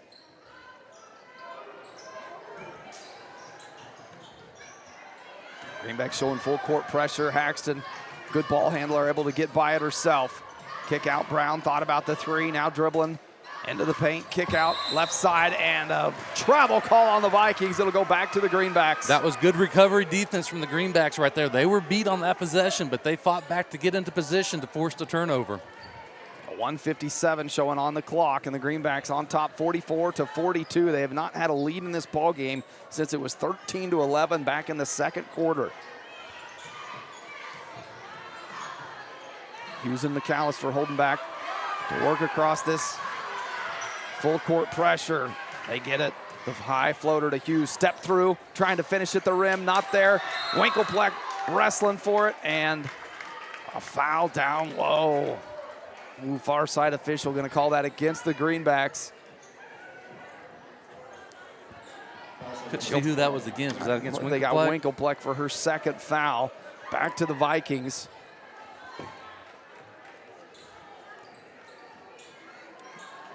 Brown needing some help to get this ball in, and a timeout coming from Coach Druliard before the 5-second call hits. 1:39 to play here in the fourth quarter. Greenbacks playing with a 2-point lead, 44-42. What a turn of events. It is right now. This has turned into an exciting ball game. You've really felt the energy in the gym pick up with the Greenbacks run that they've went on here in this fourth quarter. Boy, they had that run where they trailed 41-39 and then had a couple steals down low and some big finishes from Dally Winkelpleck to go on a little bit of a run, 39-41, and now lead this ball game 44-42. Just got to play some defense. Yeah, They've right been now, playing great defense these last couple possessions. Right now it has come down to the defensive side. They've been doing a fantastic job of getting some stops. It's going to take a few more to be able to close this game out. You'd like to, boy, a 2-point cushion is not much of a cushion at all. You would like to add another bucket or possession into that mix if you can. Especially as capable as the Vikings are shooting a three. Haven't seen it in this fourth quarter, but plenty capable in that third. They get behind the Greenback pressure and a take to the rim. Shot blocked by Winkelpleck. Hughes comes down with it. Thought about running, will slow it down now. 1:30 to play here in the fourth, and the Greenbacks with a 2-point lead. No shot clock in this gym. The Greenbacks playing on their time. Have timeouts to use if we need them. Hughes back up top right side. I like the ball in Hughes' hands right now. Best ball handler and one of the better free throw shooters on this Greenback team. You mentioned timeouts, a full one taken from Coach Stroyan here with 1:11 to play. A good timeout to make sure everybody's on the same page. Whose ball do we want whose hands do we want the ball in at this point in the ball game? Yeah, this is a situation where you can run some clock out, but you don't want to play that complacent, stand around. You know, that's where turnovers happen, especially in this ball game. That's been one of the factors of this for the Greenbacks. They've had quite a few turnovers in this ball game. But if you have your look, take it. Yeah, if you could get that look around the rim, and a lot of times you can do that when the defense is trying to come out and be aggressive because they know the pressure's on them. So you get them drawn out from the rim a little more than they would usually be. And if you can find that backside player underneath the rim like we've seen them do with Winkelpleck here lately. You took the words out of my mouth, Cody. You have Hope Hughes and Johanna Forsberg that are really good at penetrating the lane. They're good enough ball handlers to get past their defenders, but that's when that extra pass, that dump down pass, when the other defender has to slide over to stop the ball. You know, this should be a good play. Forsberg being the left-handed player, she likes that left side of the rim. We saw a fast break earlier where she took it on the right and dumped the ball off because she's just not as comfortable from the right side. So if you can keep Forsberg on the left half of this court during this set, more likely to finish with her aggressive takes. Well, we're just a few moments to see what Coach Stroyan has drawn up with 1:11 left in the fourth quarter with your Greenbacks up by 2. It'll be Hughes to inbounds right in front of her own bench. They started with Forsberg in the corner. Tried to go baseline, tied up with the double team, kicked back out to Hughes. No need to take the three. She'll pull it back and reset. Whitaker comes out to defend. Dump down. Winkelpleck there, backside Schmidt, can she handle it? No, gets it back, puts it in! Ellie Schmidt has the Greenbacks on top by 4. Boy, that one bucket, huge. Now a 2-possession game for the Vikings to overcome. Brown trying to dump it down underneath. Hughes jumps in there, takes it away. Big steal from the Greenbacks. Hughes. This is where ball security, just being strong with the ball, is going to be important.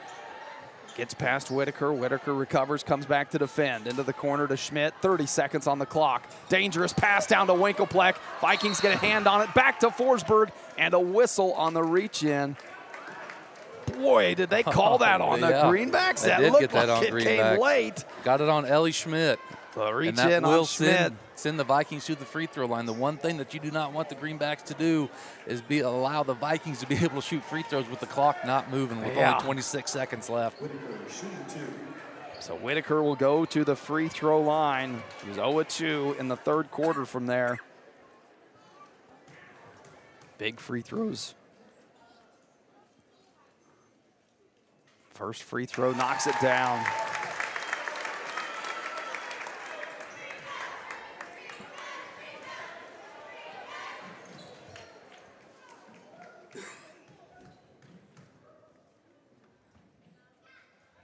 Second free throw on the way. Whitaker goes 2 of 2. 2 big free throws for the sophomore. Gets us back to a 2-point ball game. Boy, the pressure's still on this Viking defense, though, as the Greenbacks playing with the 2-point lead. 20 seconds on the clock. Hughes needs some help, trying to get it up ahead, and a wise timeout taken from Coach Stroyan. So Greenbacks looked like they may have had trouble breaking that full court pressure. Now, an officiating question here. Does the 10-second count reset from that timeout from Coach Stroyan with Hughes not getting across half court? I'm not 100% for sure on that. I want to lean towards yes. I know it does not reset on like a tip out ball or something. Let's just say the official's at 5 seconds, the ball gets tipped out of bounds. That play call or the count should start back over at 5 instead of 0. Well, I feel like this late into the season, that's something. Well, this is where the seasoned guys like us should know. This is where the great Kelly Simon always comes in handy. That football is his forte. You put him on a basketball court and slow down a bit there with the rules and officiating. What a game here, though. 46-44, Greenbacks on top.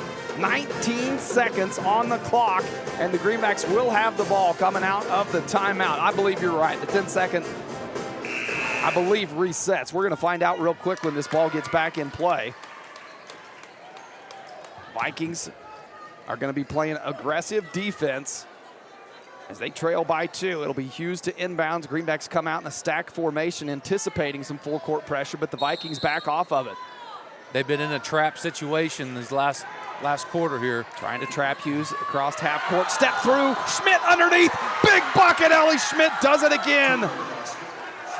Boy, this crowd wanted the travel on Hughes, did not get the call, and now a 4-point lead for the Greenbacks, under 5 to play. Brown tied up, out to Haxton. A look at the clock, one last heave, and it does not fall, and the Greenbacks, with a dramatic comeback, will come away 48-44 year victors and pick up a win. What a ball game for these ladies. That was exciting, yeah. Boy, that was a fun one. What a game.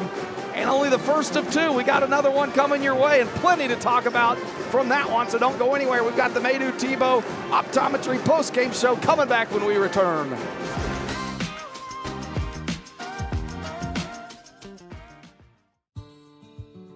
This is Terry from Gatlin Meckler's Pharmacy.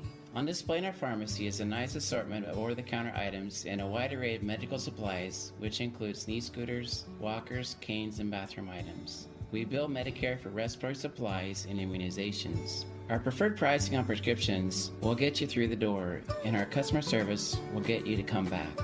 Be sure to stop in today and see us on Country Club Road in Pratt.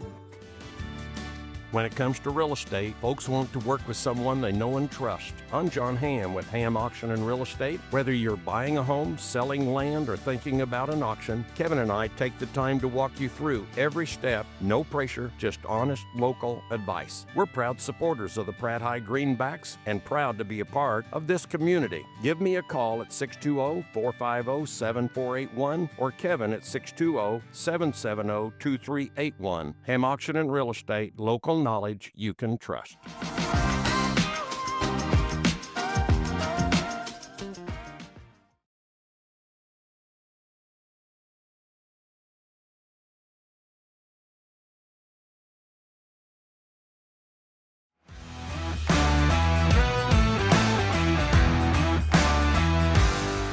It's a fact. A custom cow mineral does not have to cost more. Actually, it might be just what you need to improve your cow herd. The friendly and helpful professionals at Extra Factors in Pratt are available to sit down and discuss your operations needs and goals. From custom protein supplements and liquid protein to bulk commodities and possible mineral formulation. Find it all at Extra Factors. Call 620-672-5616 and speak with Levi Macbeth for all your nutritional needs. Extra Factors. We put the extra into cattle nutrition. This is Jeff. And Jared. At Intergreen Services, proud supporter of the Pratt Greenbacks. Around here we say one call fixes it all. From HVAC, plumbing, septic, electrical, and even water well service. We're your hometown team you can count on, just like the Greenbacks on game day. We're proud to stand behind our athletes, our school, and our community. So when something needs fixing at home, call Intergreen at 620-672-2338 or visit intergreenservices.com. Intergreen Services, neighbors helping neighbors, always cheering for the Greenbacks. Welcome back to the Maydew Tebow Optometry postgame show here on Thunder Country. What a finish for the Lady Greenbacks, picking up their 7th win on the season after a 48-44 point thriller against the Smoky Valley Vikings. Came out tied up 19 at half, so anybody's ball game in that second half, and then it looked like it was going to be the Vikings. They came out in that second half with some adjustments, and the hot shot went on an 11-0 run right out of the gate in that second half to get on top 30-19, and the Greenbacks would have to fight their way back from there after holding off 5 made 3-point buckets from the Vikings in that third quarter. Yeah, that third quarter I thought was going to be the kind of difference maker for the Vikings in that. But hats off to the Lady Greenbacks for fighting back, getting back in the game, taking the lead, and finishing it off when it matters. Yeah, it was a big fourth quarter for the Greenbacks then. Able to weather that storm a little bit in the third. They still trailed by 8 heading into that fourth, but then would go on and outscore the Vikings 16-4 when it mattered most in that fourth quarter. Yeah, and I really have to just say this defensive side is what kept them in the ball game. The girls did a fantastic job of closing lanes off pretty much throughout the whole game. Kind of had that lapse in the beginning of the third quarter there.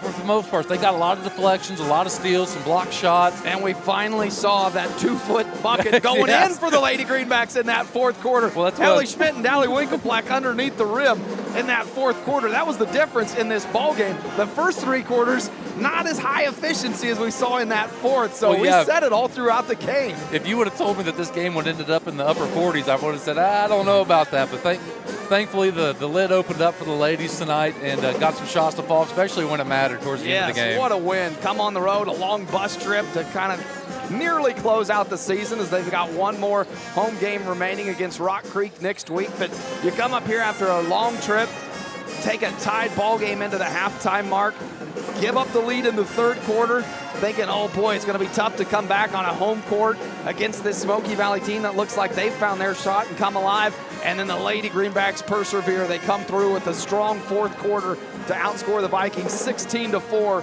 and take home the win. Hughes led the way for the Greenbacks with 13. Forsberg had a great night with 11 points. Schmidt had a great night. She did, in that fourth quarter, really the difference. Her and Winkelplack had 8 of those 16 points in the fourth quarter. And boy, they were big ones. And the Greenbacks shot well from the free throw line tonight too. They have, and they've done a pretty good job of that all season of shooting good from the charity stripe. And tonight was another night that they were going to need it because Hughes made a living at the free throw line tonight. Trying to check free throws here. Running out of fingers. I believe the Greenbacks 23 of 25, or 26 from the free throw line. That's a good percentage that I think coach will love to have that. When you can see that in a ball game when it came down to 4 points, you can directly point to that free throw line and say, boy, that was the difference. When you're that good at the free throw line, the Greenbacks needed every bit of it tonight. Came away with a big win. Yeah, and just, you can always look at points and everything, but like I said, I really think the defensive presence of the girls tonight was what really won the game for them. Like I said, the shots weren't falling early, so they were getting the stops that they needed.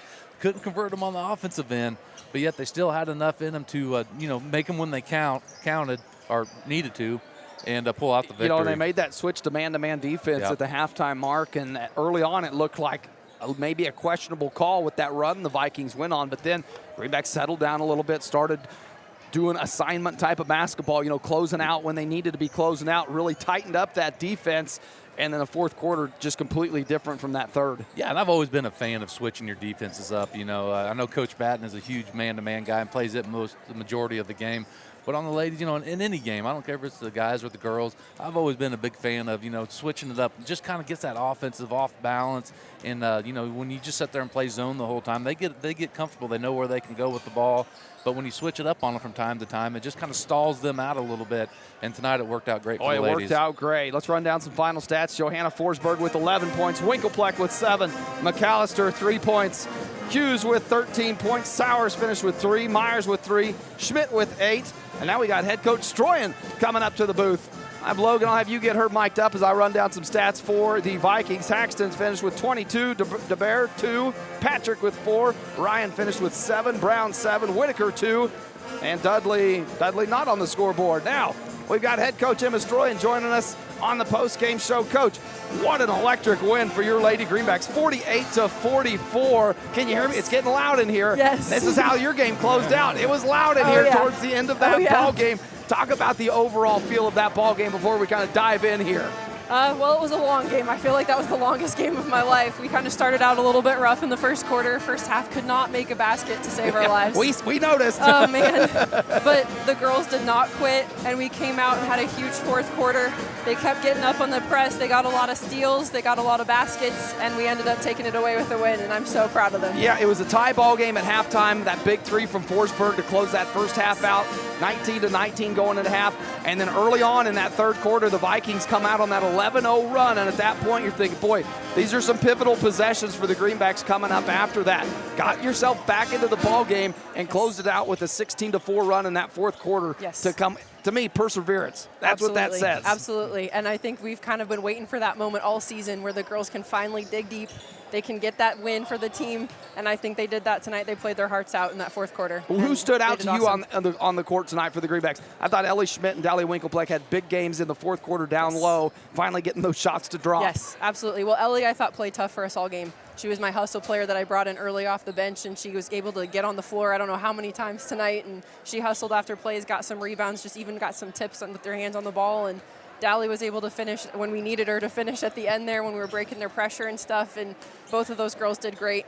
Hope just kind of my steady Eddie. Yes, she was and able such to see great the floor. with the ball control. Yep. When a game gets tight Yep. at the end of the ball game, when you know you can put it in the hands of a senior who is great handling the ball. Yes, absolutely, and she set the example tonight, too, for those younger girls to know what that situation feels like and how to kind of maintain your composure. She did a really good job with that, too. Talk about how big the free throw shooting tonight was for your Greenbacks. I had you down for roughly 23 of 26 from the line. I'm not sure if that's amazing. official, but in a 4-point game, when you go back and look at a stat like that, how crucial those free throws were and how big your girls were tonight. And especially the time that they happened in the game, too. You know, in practice, it's funny you mentioned that the other day. We were working on free throw shooting, and we didn't do so great. And then I said, guys, we got to make these free throws. That's what wins basketball games. And I guess they took my words to heart. Now the proof is in the pudding tonight. Yes, exactly. Exactly. All around proud of them tonight. Very good job. What a great win, Coach. It was a fun one, seeing your girls out there pulling it off. You moved to 7-15 before you close things out at home next week. Great season to this point, Coach. Fun to see one more guaranteed, two more guaranteed, but another one back at home guaranteed. We'll be there on the call. Awesome. All right, you guys. that's head coach Stroyan. Thanks for joining us. We come back more of the Maydew Tebow Optometry postgame show here on Thunder Country.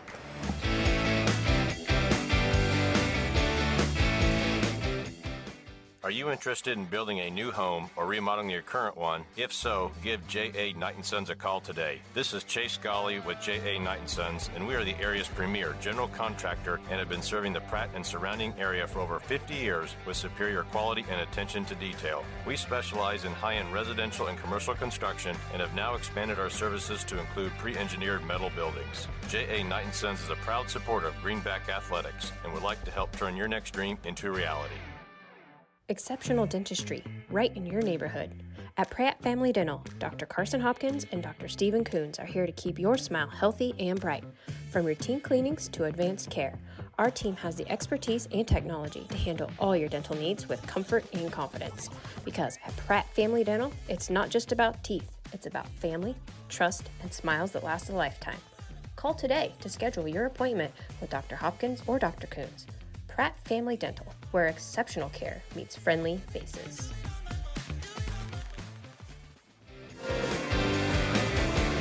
Welcome back. So we wrap up the Maydew Tebow Optometry postgame show here on Thunder Country. As always, thank you for Coach Stroyan talking with us postgame. You could tell excited after that win like that one. It's a big win. It's just it was good a big momentum. win. Her birthday this weekend. She said, what better birthday present than picking up a win here on the road? And I could not agree more. Now time for some postgame awards. Ham Auction Buckets for Booster Club update. The Lady Greenbacks came in with 69 made three-point buckets on the season.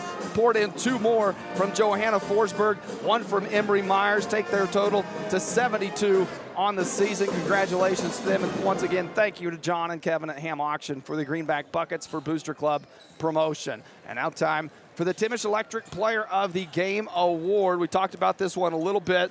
Some players to note, even though they may not be taking home the hardware. I feel like Hope Hughes, with her 13 points and everything to go with it, was really the glue tonight that kept this Greenback team together when they needed it the most. I agree on that. She was that leader out there. Coach talked about it a little bit. She's her steady Eddie that just, you can rely on her. She did a fantastic job at the end of the game and just keeping her composure, showing everybody else on the court, hey, you don't have to get riled up. You don't have to rush it. And she's such a good ball handler and does such a great job of getting to the rim, and it was proof tonight when it's her free throw shooting. Now run down some of those other notable stats. Yeah, I thought, we talked about Ellie Schmidt. She pulled down 7 rebounds. Forsberg had 4. Winkelpleck had another great night underneath the basket with 8. I thought McAllister did a good job on the defensive side as she tallied 4 rebounds. She added herself an assist, but she came away with 4 steals and 3 blocks that I thought was big also on the defensive side. Sowers pulled down 4 rebounds, and then Hope Hughes with 4 rebounds, 5 assists, which is impressive. 4 steals for herself and 3 blocks as well. To go with that 13 points. So Hope Hughes, our Timish Electric player of the game. And after hearing all those stats, what that told me was this was a team effort tonight from this Greenback team. It took a little bit from everybody. That's right. Boy, now I don't even want to take a commercial break as we're only moments away from tip-off here on the boys' side. So we'll get you set for action here with a quick transition to the Doug Ray Chevrolet pregame show as the boys set to take on the Vikings here in game 2 of our action. Your Greenbacks come into this ballgame 18-2 on the season, facing an 11-7 Vikings team looking to pick up a home win against this Greenback team. One of the best in the 4A classification, depending on where you look, ranked 1 in the West, in the mix, top 5 overall 4A. There's some good teams out there in the 4A action right now. You start looking at that east side, there's some pretty talented squads out there.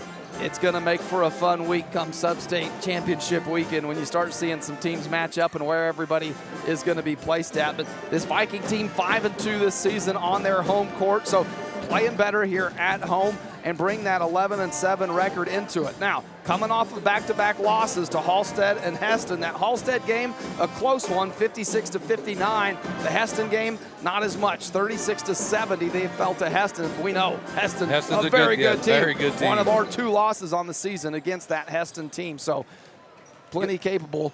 One thing that sticks out when you look at this Viking squads on the men's side is just their height and they're just a big squad. They're a big team out there. I don't know if that's going to give Morel some challenges underneath. I can see, just with the height that they have out there, it might be one of those games where you see some of the other players step up tonight. Well, that's what we'll get to it when we do starting lineups, but you look up and down that lineups sheet for the Vikings, and you've got 6'8" senior Christian Ryan, 6'5" senior Ty Heitschmidt, and 6'4" senior Atticus Pavlovich. So right there, you got 3 players 6'4" and above. And Coach Batten talked about that a little bit. Was just the length and the trouble that can cause, whether it's man-to-man or zone defense. It's just hard to see around that type of length and work around it. That's right, and we are missing one of our guards again this evening in Hudson Titus as he's still nursing his back injury. Hoping him well, or wishing him well wishes to get back healthy and hopefully have him for the postseason. We will take a break for the national anthem. When we come back, get you all set for starting lineups here on Thunder Country.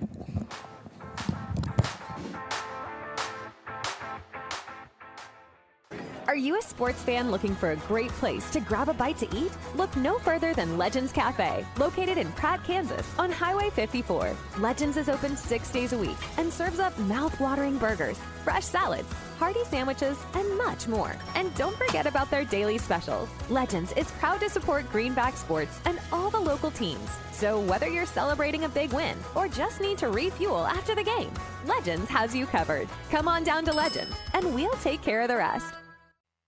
At Timish Electric, we light up your world with reliable and efficient electrical services. Our team of skilled and certified electricians is dedicated to providing top-notch service for all your electrical needs. From residential, commercial, or industrial needs, we ensure your electrical systems are safe, reliable, and up to code. Contact us today at 620-672-9334 to schedule a consultation. Timish Electric, proudly serving Pratt and the surrounding areas electrical needs for over 25 years.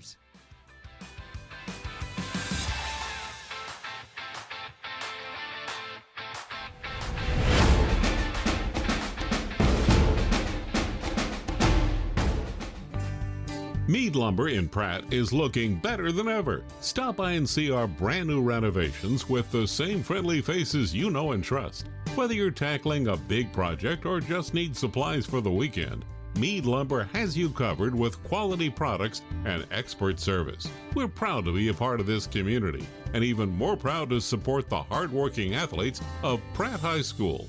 Meade Lumber, building relationships, building Pratt. To keep your equipment running, count on BTI for bulk oil delivered directly to your farm. Now BTI delivers 3 times the product, and it's quicker than ever. Our trucks travel up to 150 miles from any of our 6 stores, delivering premium oil, hydraulic fluid, and DEF, up to 1,500 gallons in just 30 minutes. It's another way to save you time and money. Call any of our 6 BTI locations or visit btioil.com. BTI, our family in partnership with your family.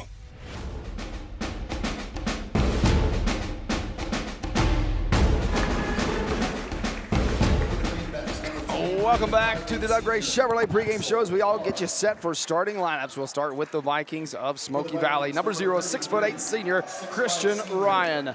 Number 3, 6' senior Braylon Olson. Number 11, 5'10" senior Brock Gingler. Number 33, 6'5" senior Ty Heitschmidt. And number 35, 6'4" senior Atticus Pavlovich. Vikings led by head coach Doug Schneider, assisted by Alan Meyer and Haven Lysel. And 4-year Pratt High Greenbacks in the starting lineup. Number 4, 5'11" junior Kyler Barker. Number 5, 6' sophomore Cade Liggett. Number 20, 6'6" senior Arlie Morrell. Number 23, 5'8" senior Carlito Lara. And number 33, 6'2" junior Caleb Strong. The Greenbacks led by head coach Chris Batten, assisted by Tyler Strong and Parker Titus. Those are your starting lineups for this evening. Once again, I'm Cody Eastis alongside Logan McAllister, ready to bring you game 2 of Friday night action. Appreciate you tuning in however you've chosen to do it, whether it's Thunder Country 98.3, the radio dial, or the app, or if you've tuned into one of our live streams, we've got you covered on both the Facebook and the YouTube side. Hop over to Eastis Media on either one of those channels for the full game, a little bit of behind the mic action and everything that goes along with it. Hope you enjoy the ride and stay with us for the length of tonight's ball game, and we are set for tip-off. It'll be Arlie Morrell against Christian Ryan, center court. We are underway. Ball in the air, and it's Ryan that comes away with it. It'll be Viking ball to open this ball game up. Running point Olson. Start things left side. Gingler picked up by Laura. Early on, trying to go low, but shot deflected. Now ball on the court. Strong comes away with it. Looking up ahead, has Morrell. Left side, jump stop, finish. 4-2.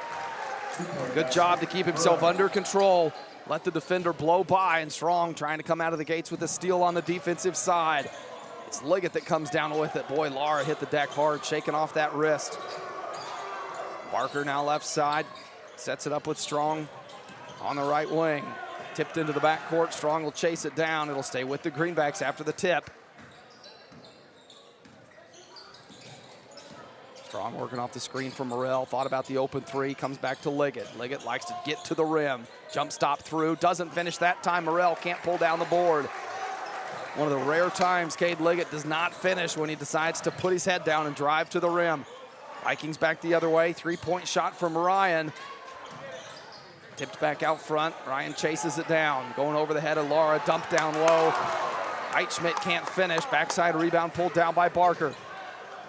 Good kick out, Strong. Won't take the 3, but he'll dribble in, try to finish with the left hand. Shot may have been blocked as Christian Ryan comes down with another rebound. Just kind of back-to-back plays that Ryan with his length underneath has caused little problems for the Greenbacks. Greenbacks on top, 2-0, 6:24 to play here in the first quarter. Fast-paced game through these first 90 seconds. Top of the key, Heitschmidt wants to go underneath. Pavlovich tried to back down Liggett, puts it back on the court, off the glass, too strong. Ryan there on the backside, fights through contact. They're gonna say whistle came on the floor. That was number 4. Kyler Barker for his first personal. Vikings to inbounds, Olson working it on the baseline. Morrell able to get a hand on it, they'll have to reset. First substitution of the night, Creston Poor going to check into the ball game. Poor, great spot shooter for this Greenback team. His 18 made 3-point buckets on the season.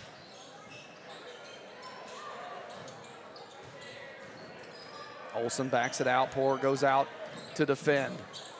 Swings it right side. Heitschmidt, he'll try a deep three. Banks it off the glass, puts the Vikings on top 3-2. Not sure I heard him say glass on that one, but it worked and went in. You take it when you can get it, right? Liggett right side for the Greenbacks, hands it to Strong, resets to Poor, top of the key. Now reverse things, trying to set Morrell up on that low block with that ball reversal. Here's the three-point shot from Poor. In and out, doesn't go, and the rebound pulled down by Gingler. And a take to the rim, and Preston Poor standing in there to take the charge, I believe. And an offensive foul. Boy, Poor does such a good job of standing his ground. And Ryan will pick up his first foul. Number 22, DeMuth. Into the game for the Greenbacks. DeMuth checking into the ball game. Morrell double team, kicks it back out to Poor. Lara puts it on the court, pulls up inside the free throw line, shot good. Lara for 2. Lara puts the Greenbacks back on top, 4-3, 5:15 to play here in the first. Good moves right side. Olsen trying to work his way on that baseline.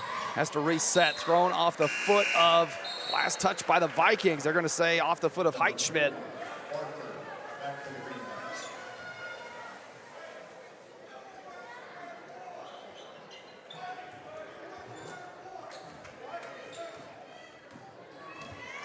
Barker across half court, sends it to Strong.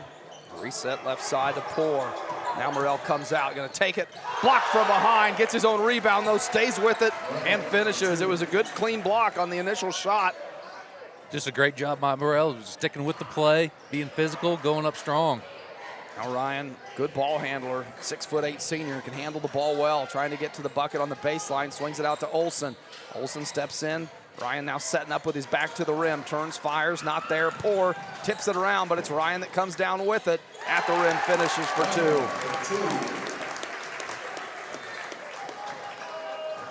2. Ryan showing he's good with the ball around the rim for this Viking team. DeMuth on the right side. Morrell trying to set up down low, but a little farther out than he likes to be. Barker going to take a rare three-point shot, and it does not go.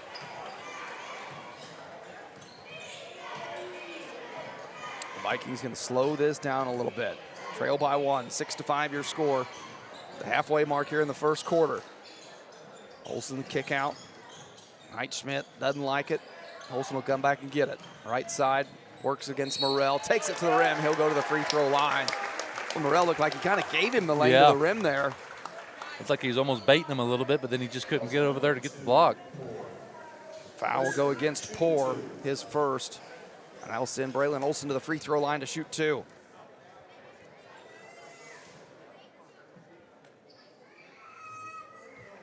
First shot falls, ties us up at 6 apiece.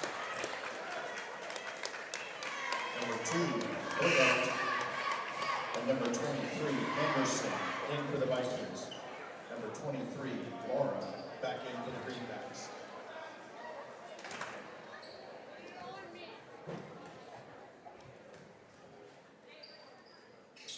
Second free throw, that one goes as well. Puts the Vikings on top for the first time tonight.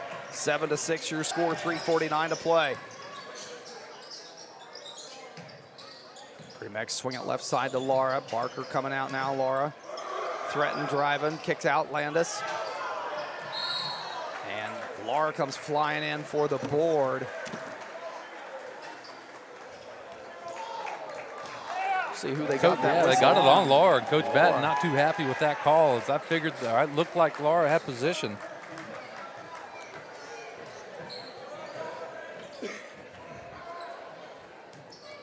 Greenbacks now showing full court pressure. The Vikings ball. Greenbacks back it off. Olsen will come up the court. Top of the key, Anderson in the ball game for the Vikings. Dribble drive in, looking for the give to Gingler, and out of bounds. Last touch by the Greenbacks. It'll stay with the Vikings.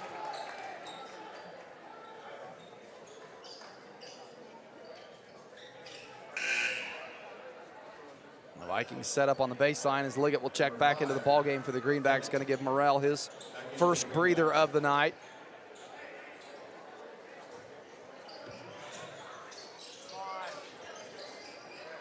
Olsen looking up top for Anderson. Instead, it's Berghardt that comes in. Picks up his first bucket of the night. Vikings on top 9-6, 3:10 to play here in the first. DeMuth left side, Laura comes, peels around. Skip pass to Strong. Dealing with the length of Ryan. Not free for that three-point shot. Barker gonna take it to the rim, sends it over the backside into the hands of Liggett, and he'll finish for 2.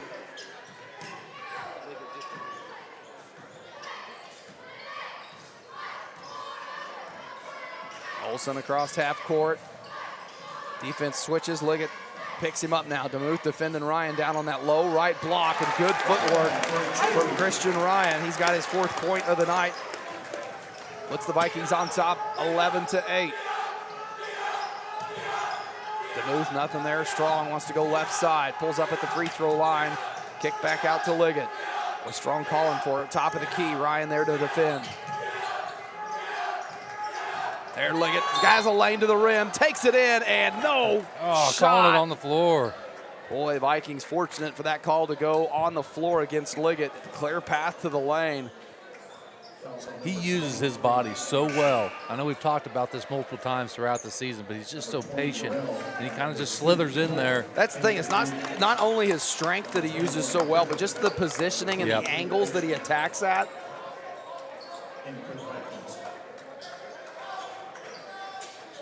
Strong to inbounds on the baseline, going to go high up top to Poor. Liggett comes out, low pass. Liggett has to go get it around the ankles. Nearly loses it.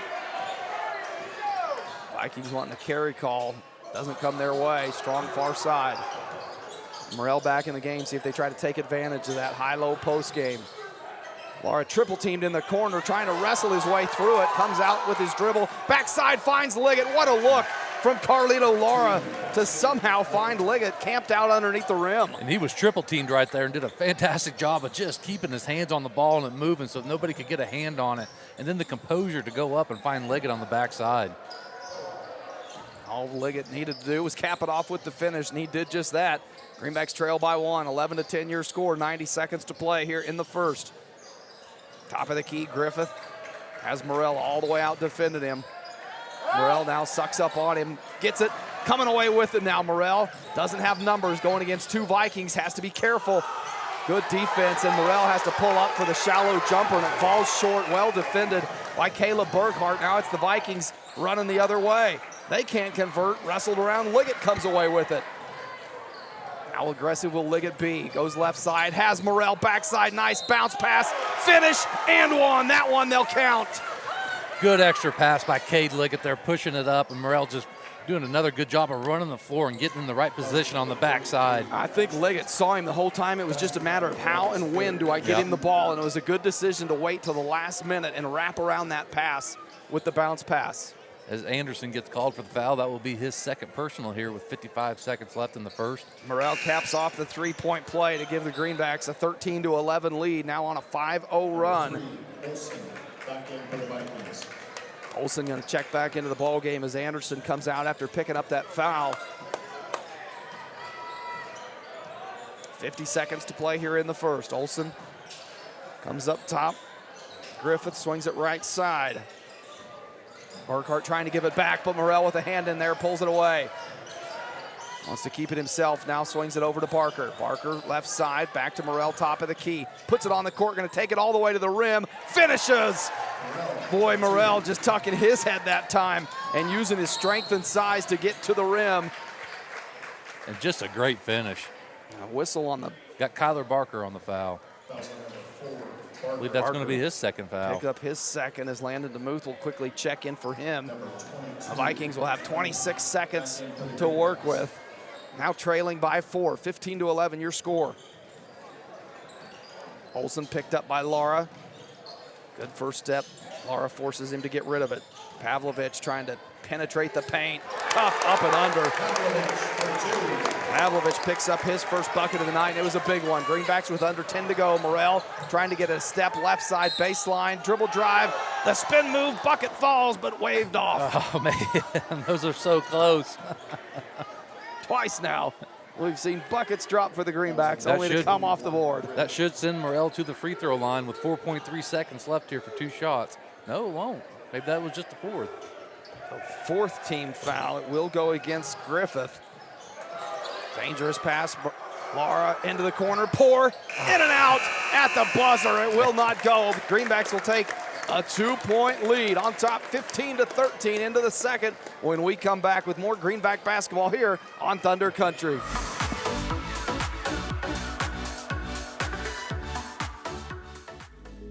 For your fine dining experience, be sure to stop at Club D'Este in downtown Pratt, Western Kansas's premier steakhouse for over 50 years. They'll serve you the best with their friendly, attentive staff and home-cooked meal you desire. Also offering a full range of entertainment with live music and karaoke weekend nights. So come for food and stay for fun at Club D'Este in downtown Pratt. Open 7 nights a week. This is Chris with Car Auction Real Estate. We've been proudly moving assets since 1965, with locations in Pratt and Larned servicing the surrounding counties. Jamie here with Car Auction and Real Estate. While our marketing strategies clearly stand out, we stand strong on our principles of integrity, transparency, and reputation in our industry. Whether it be buying, selling, auction, or appraisal needs, look us up online at carauction.com. Good luck and go Greenbacks.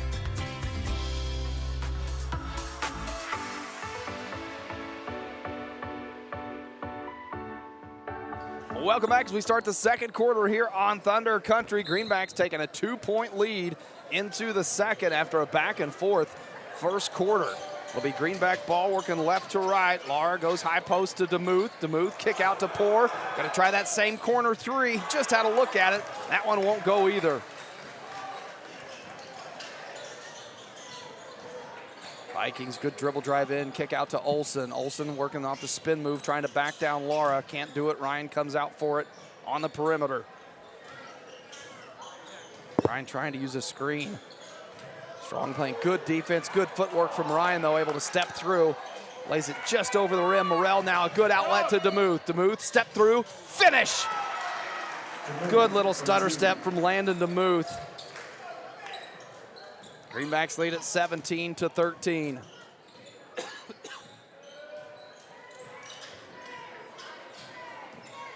Olsen using the screen, Poor trying to recover at the rim. Morrell sends it away. Stays with the Vikings. Pavlovich able to pull it down, now going backside. Tied up, Morrell gets another hand on it this time. Lands with Laura. Laura hit from behind. That'll go against Gingler of the Vikings. Good defensive stretch there for Arlie you're Morrell. kind of feeling like we've talked about this multiple times throughout the season about you always get the other team's best shot, and you've seen that in the first quarter from the Vikings. They came out looking to punch Greenbacks in the face, and right now the Greenbacks have kind of settled down and got into the groove. Strong right side. Reverse it to Laura. Laura tipped as he tried to get that shot off about 8 feet out on the baseline. Out of bounds, it'll stay with the Greenbacks. Good recovery defense by the Vikings to get back. Greenbacks set it up with Poor up top. Strong flashing out after the inbounds. Now comes Morrell's way. Kick out, Poor gonna try another three. Knocks that one down. Boy, you knew he was gonna hit one sooner or later. His first two have been in and out, so it was close. And three from Poor puts the Greenbacks on top 20-13, 6:15 to play here in the second. Right side, Pavlovich trying to get a step on the baseline, and a whistle as Strong trying to help on the recovery defense. Poor trying to pick up another charge there. Hey, he's putting his body on the line. I like it. They'll get Strong for the foul on the shot. Pick up his first personal. At the free throw line, Atticus Pavlovich.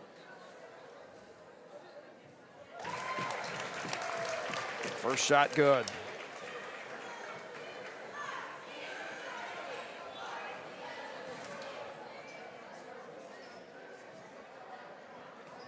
Second free throw on the way. That one spins out. Morrell picks up another defensive board. Up ahead, looking for Poor. Poor trying to get by Olsen. Has to spin. Nice touch from Creston. Good Poor footwork. Drops it in, pulls his momentum back. Morrell came in for the steal on the inbounds. Saves it, keeps it alive. Poor, nice look. DeMuth in the paint, finish. Boy, Greenbacks just piling them on here. On top by 10 now, their biggest lead of the night, 24-14, and a timeout. from Coach Snyder. Full timeout. We'll take one with and be back with more Greenback basketball here on Thunder Country.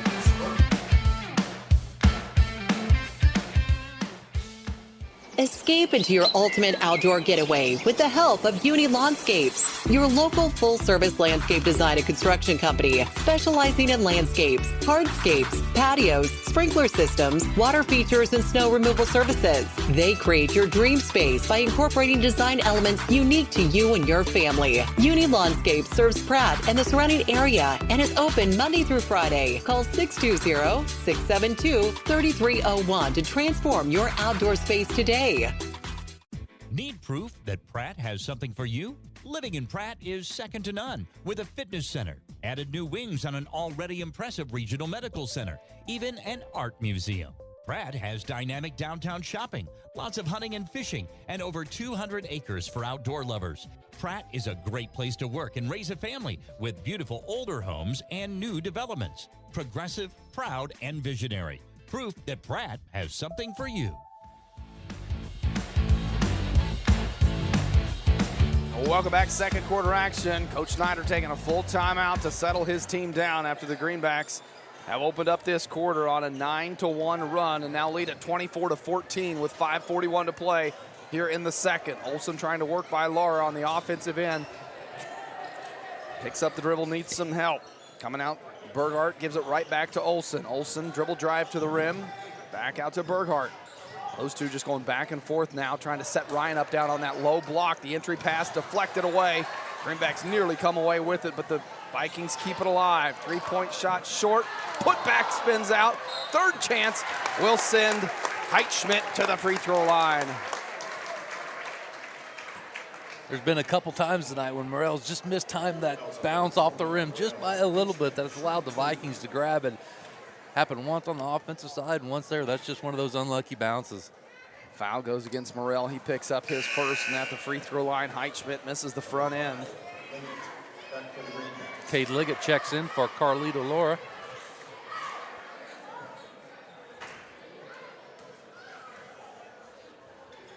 Second free throw, that one rattles in. Heitschmidt goes 1 of 2 at the free throw line. He's got 4 on the night.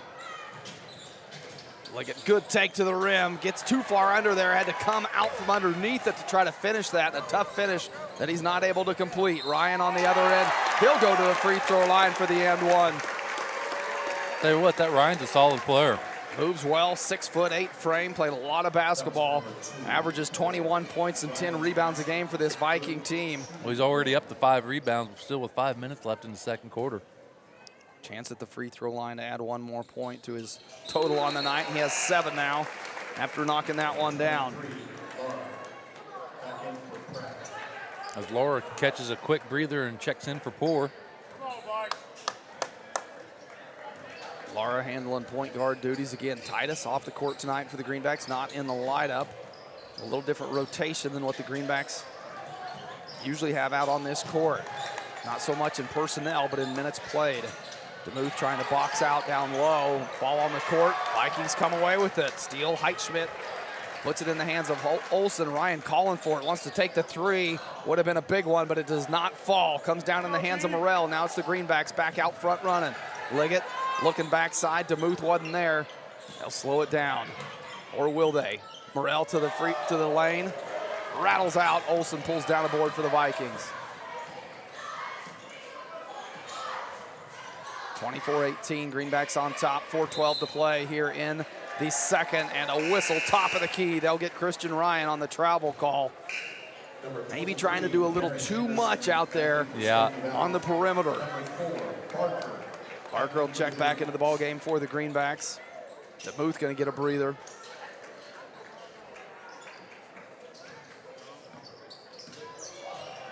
Strong, he'll try a three, left open right wing, looked good, but backside, tipped around.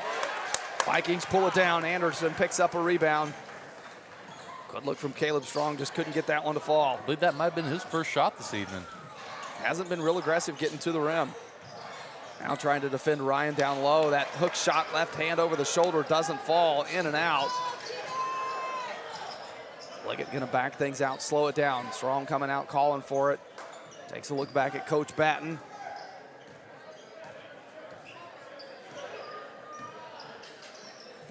Now Barker and Strong running that motion as Morrell tries to set up down low. Backside help comes from Ryan.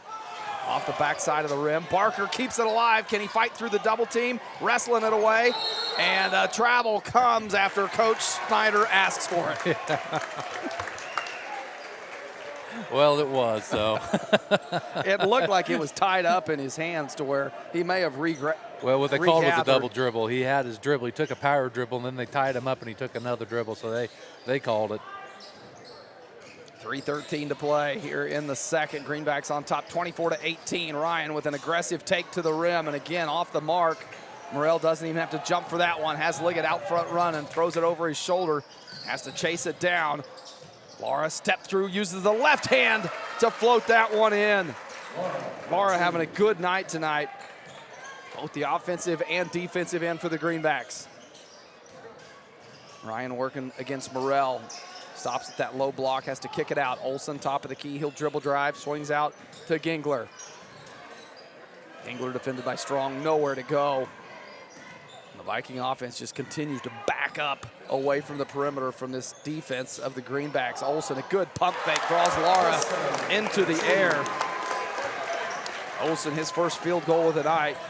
Takes us back to a 6-point ball game, and the Vikings come away with the steal on the defensive end. Ryan off his back foot will send it back to the Greenbacks. Yeah, Barker did a great job there, getting right back on defense, getting in front of Ryan and poking that ball out, and lucky to go off his foot and Greenback ball. That turnover going to slow the pace down a little bit. Both these teams like to get out and run when they've got the opportunity. Sometimes maybe a little bit too much. If you've seen both teams push the pace a little bit. We know this Greenback team likes to do it. Trying to feed DeMuth down low, tipped back into the hands of Barker. Now Laura to Liggett, right side. DeMuth back to Liggett. What a great look. DeMuth doing what DeMuth does. Some of the best vision on the court. What a take. Yeah, found the streaking Liggett for an easy layup. Liggett with 6 points on the night for the Greenbacks. 1:50 to play here in the second. Puts the Greenbacks on top 28-20.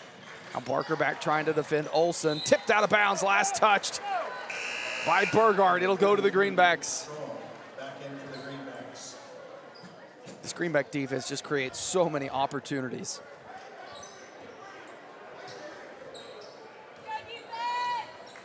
Lara going to slow walk this one up the court with 1:35 to play here in the second. Strong at that high left elbow. Now squares up to the rim. Wants to take it all the way, but may have been tipped on the way up and comes out high off the backboard. No whistle. Vikings play on after pulling down the board.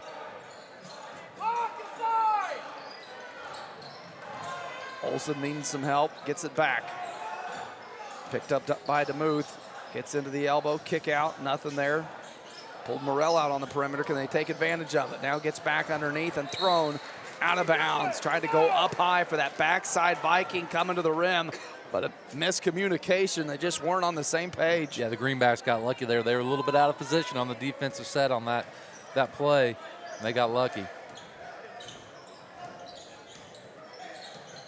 Lara working top side, finds Liggett. Liggett again, trying to get to the rim, blocked. It'll go to the Vikings. Tell you what, this Vikings defense is not really letting anything easy. And they defend the rim well. There's times where it looks like they're beat, but they have good backside and recovery defense and have defended the rim well against the Greenbacks. 54.3 seconds left in the first half here. Your Greenbacks on top 28-20. Showing full court pressure now against the Vikings for the first time tonight. Going to the corner to Olsen. Now it backs off and Lara's left with the lone defender. Olsen works it across half court. Lara fighting through the screen. Morrell now picks up Olsen on the switch. And the Vikings take advantage of pulling him out. DeMuth, aggressive on the defense, got beat trying to get back against Ryan. Dumped down, two-pointer on the way from Heitschmidt, doesn't go. Ryan able to get down there and keep it alive for the Vikings. Three-point bucket falls short. Strong trying to box him out, and it'll go to the Greenbacks. Well, the Vikings have had their opportunities. They had some good looks right there. Had some good looks tonight. Morrell left wide open, thought about the three. Now going to back into Heitschmidt. Has DeMuth underneath. Bounce pass too high off the glass. It won't go. Vikings can play for the final shot. Ryan walking it up the court with 12 to play here in the second. 28-20, Greenbacks on top. Picked up by DeMuth, going to try to use his size. Spins, fires. Jumper not there. Morrell pulls it down. Going to fire from the full length of the court. Woo! Nearly dropped it from the other lane. Does not fall, and the Greenbacks will take a 28-20 lead into the halftime mark. Stick around. We've got the Uptown Cafe Club DS halftime show when we return here on Thunder Country. Looking for a dealership you can trust? Doug Ray Chevrolet in Pratt is your hometown destination for quality vehicles and exceptional service. From brand new Chevrolets to dependable pre-owned options, you'll find the perfect fit for your lifestyle and budget. Their friendly, knowledgeable team makes buying easy, and their service department keeps you running strong long after the sale. When you want honesty, value, and a better way to buy, choose Doug Ray Chevrolet in Pratt. Experience the difference today. When it comes to your health, trust Grace Clinic and Urgent Care in Pratt, conveniently located at 920 East 1st Street. Grace Clinic proudly serves Pratt and the surrounding area. Family nurse practitioner McKaylee Kirby provides primary care, urgent care, and sports physicals, and is accepting new patients and walk-ins. Open Monday through Friday, except Tuesdays, from 8:30 to 6, and Saturdays, 9 to noon. Call 620-388-3086 today. That's Grace Clinic and Urgent Care, caring for your family close to home.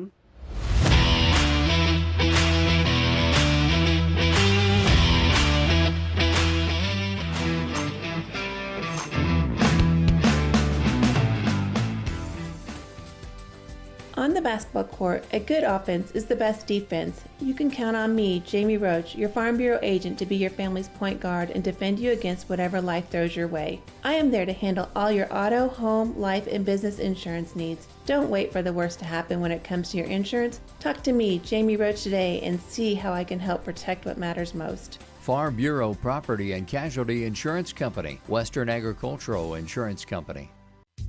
Clear, comfortable vision is one of life's greatest blessings. At Maydew Tebow Optometry, Doctors Troy Maydew, Seth Tebow, and Andrew Piester are committed to helping you maintain healthy eyes and clear vision. Prevention and early intervention are the keys to your eyes, providing that clear and comfortable vision your entire life. Regular comprehensive eye examinations are essential in identifying conditions that can damage your sight. Call us at Maydew Tebow Optometry for an appointment today or visit us at maydewtebow.com.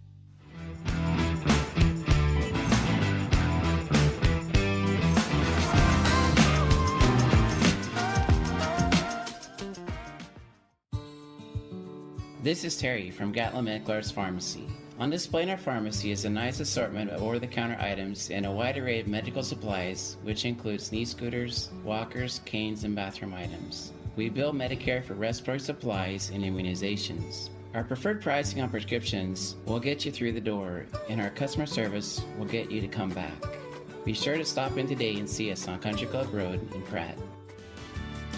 When it comes to real estate, folks want to work with someone they know and trust. I'm John Hamm with Hamm Auction and Real Estate. Whether you're buying a home, selling land, or thinking about an auction, Kevin and I take the time to walk you through every step. No pressure, just honest local advice. We're proud supporters of the Pratt High Greenbacks and proud to be a part of this community. Give me a call at 620-450-7481 or Kevin at 620-770-2381. Hamm Auction and Real Estate, local knowledge you can trust.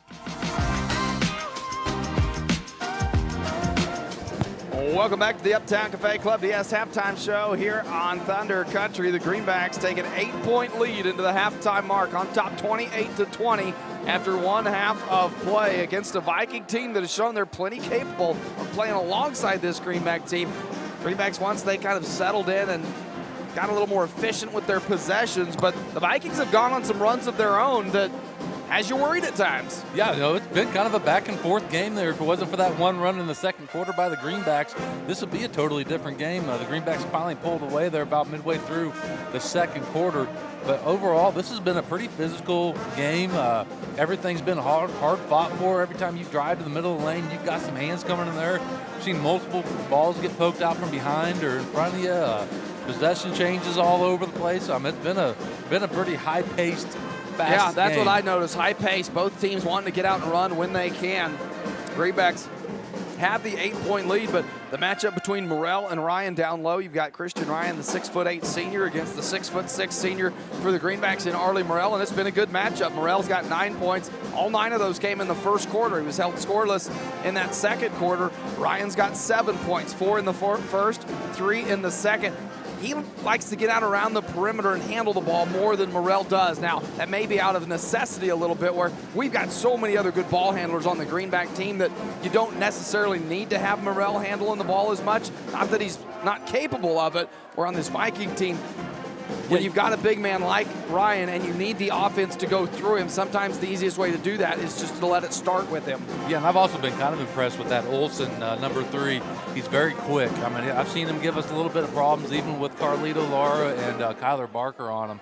You know, he's got by him a few times, and that's pretty dang hard to do. I was going to say, you don't see that too often when you've got to have the recovery and backside defense come out because somebody's gotten a step on Lara or Barker. Olsen's only got 4 points, but he's done a good job directing the traffic and running point for this offense of the Vikings team. Only an 8-point ball game, so the question is the adjustments at halftimes. What are they? Who comes out with the intensity, the streak? We saw in that girls game, 2 teams come out of halftime, one of them go on an 11-0 run and completely change the shape of that ball game. If one of these teams are able to do it here, whether it be the Vikings to get themselves back in it or the Greenbacks to really pull away and maybe put a close on it, it could be a big run for either of these teams. Oh, for sure, you know, and I felt like the Greenbacks from time to time maybe rushed it a little bit on the offensive side. You know, that the offensive sets for us, they'll come. You know, usually when you get that second or third ball reversal and you get down low to Morrell, he usually has his guy sealed on that. And, you know, like tonight, with him and DeMuth out there, they just work so well together. Again, and then you got their Liggett in there also. When he gets around the rim, he's hard to stop. Done a great job tonight. And again, the impressive performance from Landon DeMuth and just the way he sees the court. Yeah. I know there was one where we both were like, wow, he did it again. How do you see that? I mean, the vision is incredible.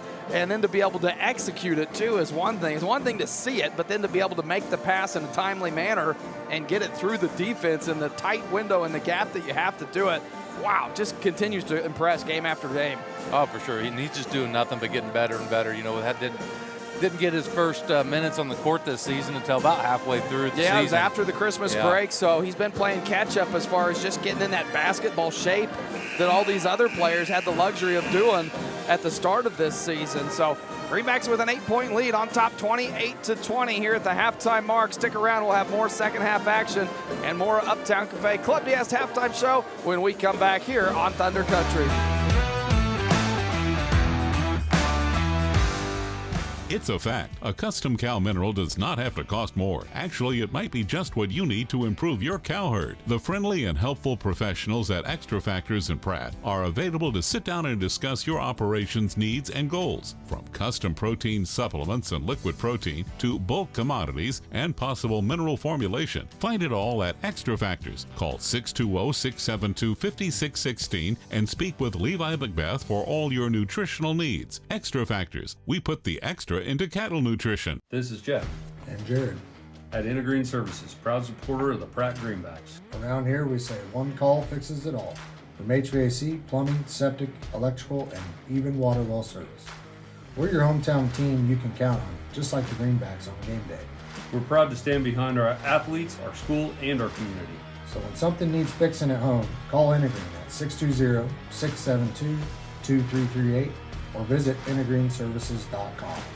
Intergreen Services, neighbors helping neighbors, always cheering for the Greenbacks.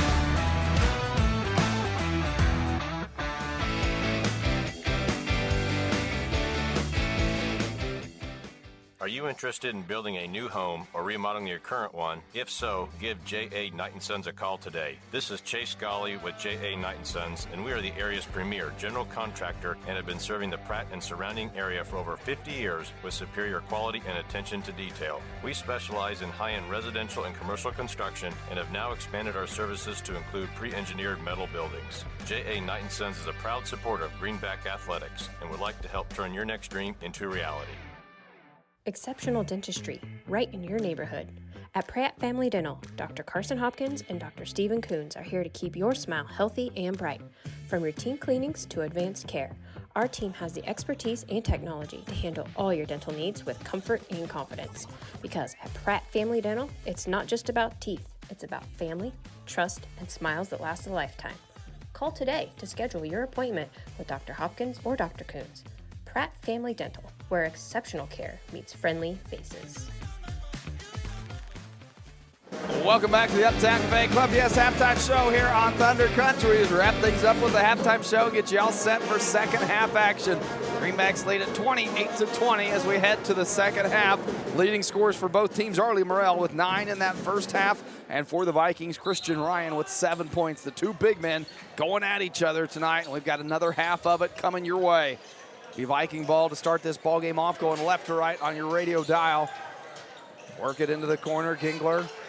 Feeds it down low, tipped around. Pavlovich, a tough shot, tipped away. It'll stay with the Vikings.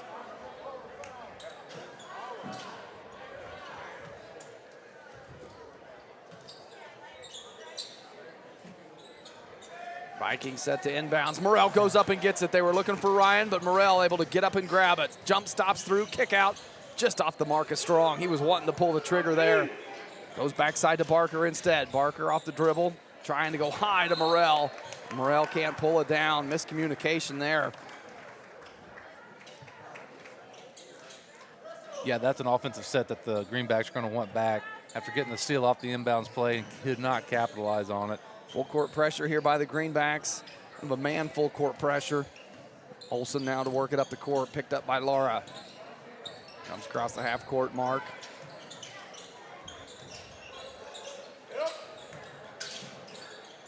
Right side, nothing there, into the corner. Gingler trying to feed Olsen, uses his body to fight through the contact. He'll go to the free throw line.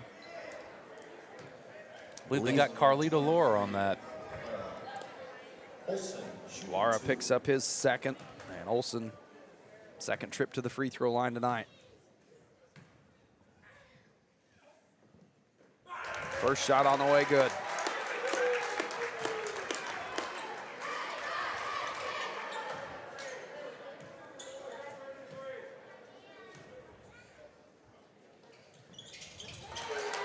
Two at the line, Olsen goes. Cuts into that 6-point lead, 8-point lead that the Greenbacks had to start this half. Now a 28-22 ball game. Strong and Liggett giving it right back. Strong, a good look. Still looking for that first big bucket from Caleb Strong, in the backside rebound pulled down by the Vikings. Now Olsen coming back, right side, dribbles in. Shields off Lar with the backside. Lar there for the board. Has Strong to his left, Liggett to his right. Takes Liggett on the right, and the foul committed by Pavlovich will send Carlito Lara to the free throw line. I believe that's going to send Cade Liggett to the free throw line. Excuse me, Liggett to the free throw line. Atticus Pavlovich picks up his first. Cade Liggett will make his first trip to the free throw line.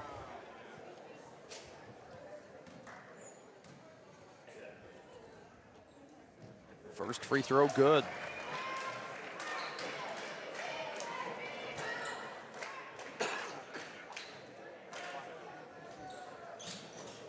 Second free throw, doesn't get that one to go. Ryan able to just box out, stand his ground, and haul that one in.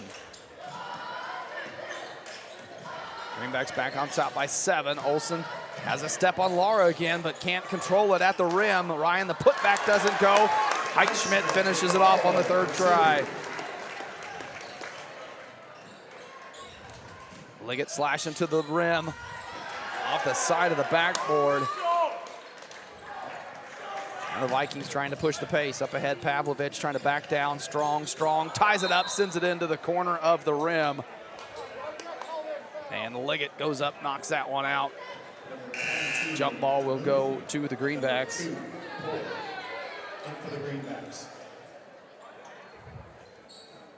DeMuth checking into the ball game now for Liggett. 2 minutes in, and Greenback still looking for their first basket of the third quarter. Kick out, pour, big one here if it falls. Front of the rim, does not go, and tipped out of bounds off the hands of Morrell.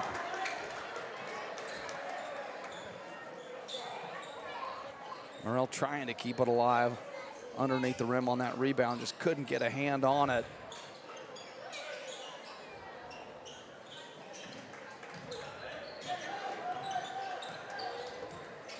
Now Olsen and the Vikings trying to set up the offense. Comes right side to Pavlovich, backs down. Heitschmidt, Strong with the steal. DeMuth calling for it right side. The bounce pass, trying to give it back to Strong. Vikings catch up on defense.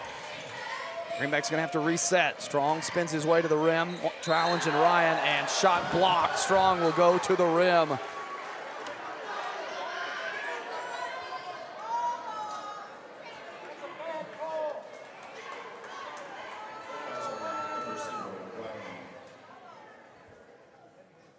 Strong at the free throw line. Knocks his first down. First point of the night for Caleb Strong. Comes at the 5:30 mark here in the third quarter. Second free throw off the mark, into the hands of Gingler.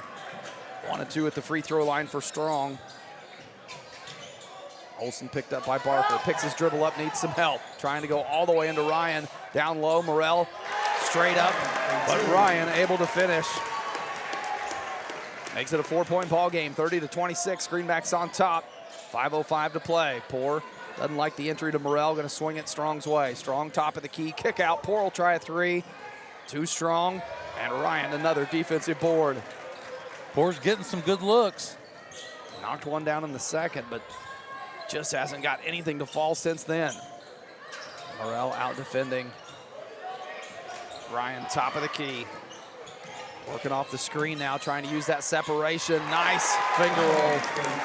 Christian Ryan into double digits now for the Vikings and makes it a 2-point ball game. 28-30, Greenbacks on top. So far this third quarter, it's been all Vikings out of the halftime mark. Trying to go to their big man, Morrell down low. Good vision, has Poor on the backside. And Olsen trying to recover from behind will send Creston Poor to the free throw line. Yeah, that was a good look by Morrell. Gave that little snapper pass on the backside for the streaking Creston Poor. Just could not convert the 2-point play, but he gets to go to the charity line. Poor with some big free throws now, with this being a 2-point ball game. Knocks down the first. Number 23, Lara. Number 5, Liggett. In for the Greenbacks. Number 2, Burgart. And number 23, Anderson. In for Smokey Valley. Couple substitutions for both teams as Poor's got one more free throw coming. That one right side of the rim. Ryan steps in there for another board. Yeah, he picked up his 10th on the evening. The quick hands from Liggett, pulls it away and draws the foul. They're going to get Ryan for that foul after Liggett picked up his third. Swipe it away. Good job by Liggett, just continuing that play and not giving up on it. And that's a big foul for the big man for the Vikings. Yeah, he's been pretty hard for the Greenbacks to slow down this evening. Yeah, this Viking team, a different team with him not on the court, and that ball sent out of bounds. We get another reach-in foul. This one against Gingler. Gingler picks up his second to the dismay of this hometown Viking crowd. And I feel like we're sitting right in the middle of it. That we are. As that is the 5th team foul, we'll send Cade Liggett to the free throw line.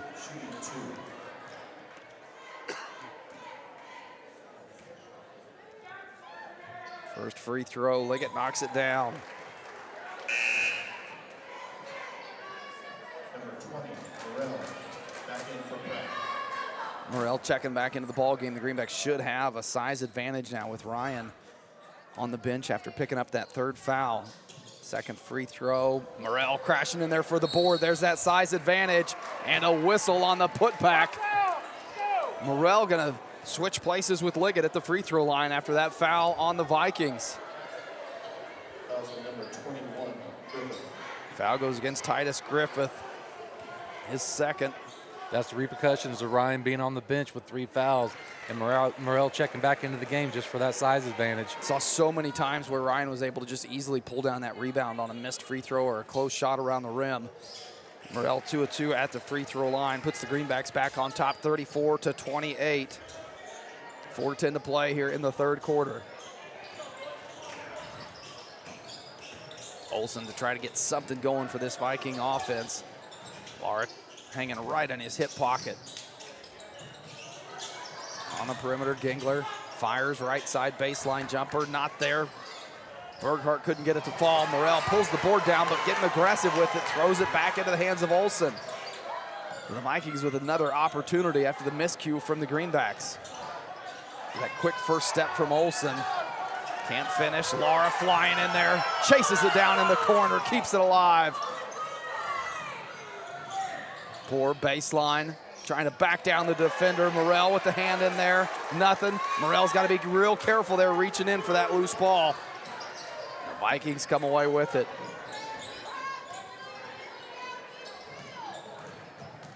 Top of the key, Olsen spins, kick out, three-point shot on the way, falls short from Anderson, but Olsen again keeps it alive with the offensive board. Gingler, top of the key. Vikings gonna slow it down, under 3 to play here in the third. Had some good looks, just haven't been able to capitalize on them. Anderson trying to back down Liggett, has Morrell there defending. Morrell just rips it away, now running alongside Gingler one-on-one, and Gingler gets a hand in there to slow down the charging Arlie Morrell.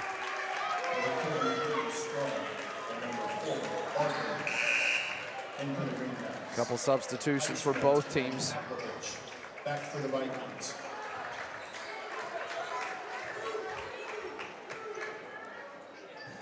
Strong on the baseline to inbounds. Morrell streaking to the rim. Through the contact, he'll go back to the free throw line.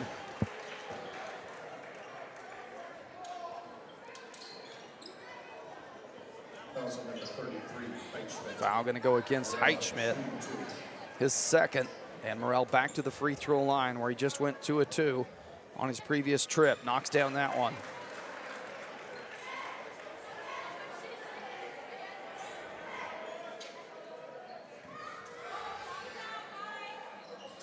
Second free throw too strong. Rebound pulled down by Griffith. Trying to force the entry pass, tipped away for Morrell. Out of bounds though. Trying to force the issue that time with Heitschmidt down low on that low block. Greenback's able to get a hand in that passing lane and defend it. Inbounds coming from Berghardt. Just has to dump it in. Strong, tips it away, it'll stay with the Vikings. Boy, that looked close. That did look close. I kind of got excited for a second.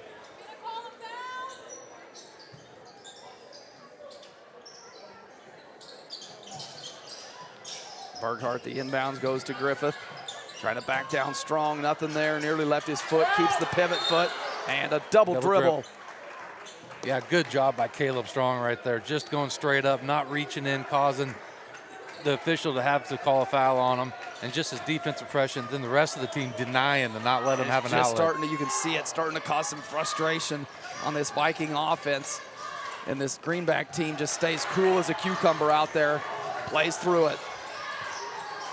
2:10 to play. Barker fighting off some hands coming in.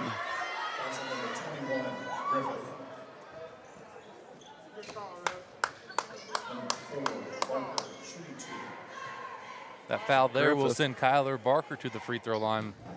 Still with 2:06 left to play in the third quarter. Barker at the free throw line, just misses left side.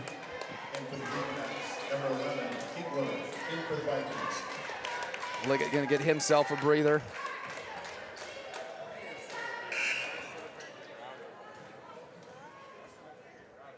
Second free throw on the way. Front of the rim, but gets the roll. Barker goes 1 of 2 at the free throw line. Picks up his first point of the night. Back in for the Greenbacks.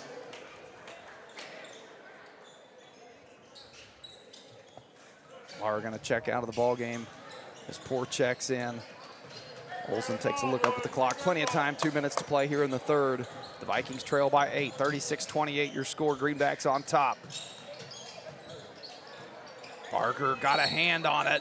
It'll stay with the Vikings, but again, that Greenback defense so ferocious. It's like, you know, when Lara and Liggett come off the bench, you think of those two as your two intense defenders, but then you've still got Barker out there, Strong out there, playing such good defense. And that ball thrown in the middle of nowhere. Morrell comes away with it. Looking up ahead, has Strong, just too hot to handle, but Poor on the backside, keeps it alive. Strong double teamed on the baseline, needs some help. Finds DeMuth, threw his hands in the hands of Olsen. Olsen chasing down the rim and finishes. And that bucket from Olsen snapped a 6-0 run from the Greenbacks. The Vikings needed it. Now Barker trying to answer on the other end. He'll go to the free throw line. Morrell just dropping that one in for good finish. Boy, and you can hear the cheers coming from the swamp here. For Morrell, put that one in at the rim. Number 4, Barker, shooting 2.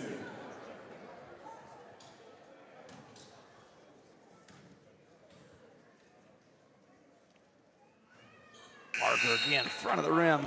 Doesn't get the roll this time. Returns for Pratt. Liggett checks back in from Morrell to give him a breather with 1:24 left in the third. Second free throw on the way. Had the legs on that one. Free throw goes. For the Greenbacks. Number 4, Chandler Reed in for the Vikings. 1:24 to play here in the third. Greenbacks lead it by 7, 37-30 your score. Olsen comes and gets it, picked up by Lara. Trying to fight off Lara, and ball on the line, and that is the defense of Carlito Lara. He's like a pit bull out there on the court, just does not stop, and tougher than nails. And you can tell Olsen's just starting to get tired because he's had somebody in his face the entire time just bringing the ball up. Now the Vikings nearly come away with it. Greenbacks keep it alive. DeMuth top of the key. Strong calling for it. Comes and gets it right side. Back to Lara. Bounce pass. Good entry to DeMuth. Can he finish? No. Loses it on the way up. And Gingler comes away with it. 50 to play. The Greenback crowd wanting a double dribble. No whistle came. Olsen takes it over for the Viking offense. Into the paint. Kick out to Gingler. Gingler trying to back down. Poor. Nothing there. Gets rid of it. Strong. Oh, thought he came away with the steal.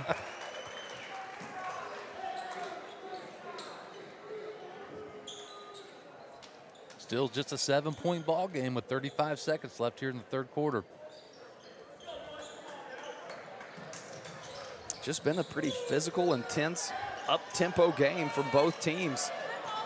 Greenbacks fortunate to be on top by 7. 30 seconds to play here in the third. Olsen taking a look at the clock, setting up his guys where he wants them. Gingler will come out on the left wing.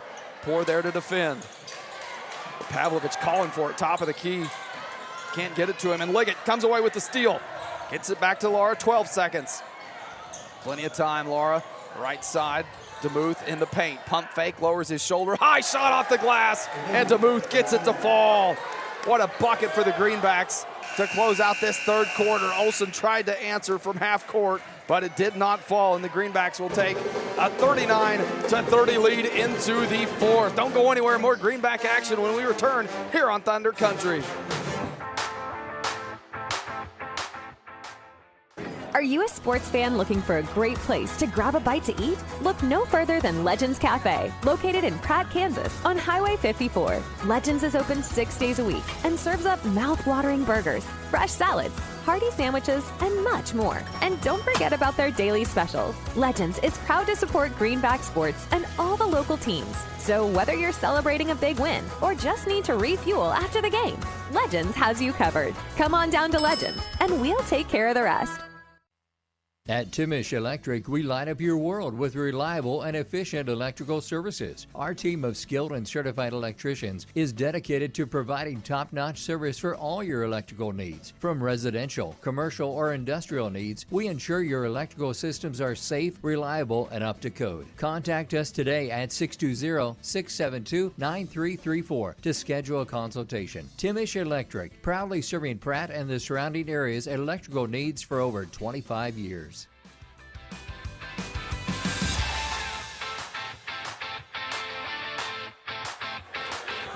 Welcome back. Fourth quarter action here on Thunder Country. 39-30, Greenbacks on top. It'll be Viking ball to start this fourth quarter. Ryan back in the ball game. Sat the majority of that third after picking up his third foul, but now likely to see him play the duration of this ball game. Olsen coming back out, dealing against the defense of Carlito Lara. Cutting to the rim. Good look for Height. Schmidt, can he finish? Goes up. Morrell challenged that one. May have affected it. Strong on the backside rebound. Lara kick back out to Barker. Well, Strong gonna slow it down, back it out left side as Morrell tries to set up on that low left block. Get it to him, spin move, doesn't like it. Kick out, Laura, three-point bucket, in and out. And a rebound pulled down by Heitschmidt. It was a good look from Carlita Laura there. Good patience off the offensive set. Wide open shot. Just could not get it to fall. And Strong trying to get a hand in there. Boy, a whistle on that defense. Strong. Oh, they said he tipped it out of bounds. Oh, no whistle, no foul on foul. Strong. Okay. Thought they whistled him for a foul. Olsen into the backcourt. Laura not giving him much space. Olsen trying to shake him off at the perimeter, has to get rid of it. Goes to Ryan, top of the key. Ryan picked up by Liggett. Morrell there to defend as well if needed. Ryan lowers his shoulder. Tough shot, doesn't go. Heitschmidt pulls down the rebound, and he'll get fouled going back up. Pavlovich on the rebound and put back for the Vikings. Strong will pick up his second. Pavlovich at the free throw line to shoot 2 for the Vikings.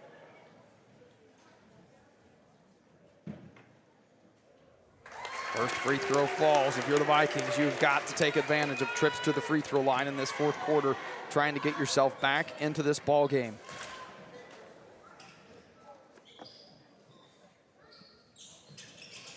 That one does not go, and Morrell gets a hand on it, hauls it in. Up ahead to Liggett. Laura backside. Does Liggett see him? Yes. Can Laura finish? No, going to kick it back out, but trouble in that direction. Liggett with a hand on it, and body's on the floor, and a whistle comes to slow it down. I think they called a kick ball on that. Didn't see whose ball it was going to be coming out of that. Looks like it'll stay with the Greenbacks. Yeah, it's on that far side of the court where we have a hard time to see, but I believe there was a Vikings defender on the floor, and when Liggett went up to that and tried to put the ball down, the Vikings defender kind of threw his foot out and got his foot on it. So Strong on the baseline will reset, come inbounds to Poor. Back to Barker. Morrell calling for it on that low right block, backing down. Ryan gets the roll off the front of the rim. Morrell with 14 on the night, leads all scorers, has the Greenbacks on top by 10. 6:25 to play here in the fourth quarter. Olsen swings out to Gingler. Gingler to Poor, down low, nothing there, and out of bounds. It'll stay with the Vikings. Good defense again by the Greenbacks, just being physical underneath the ball, not letting the Vikings set up on that low block.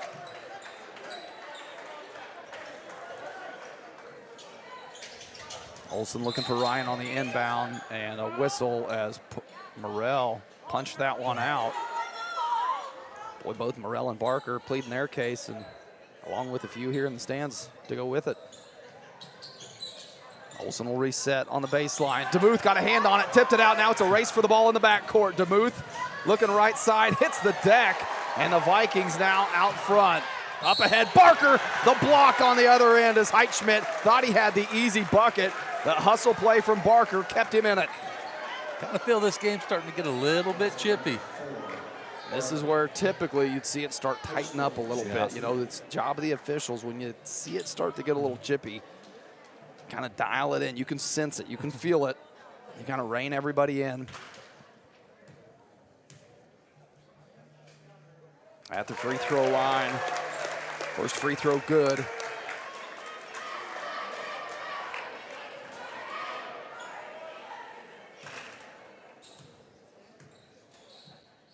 Second free throw on the way, drops as well for Heitschmidt. He goes 2 of 2 at the free throw line.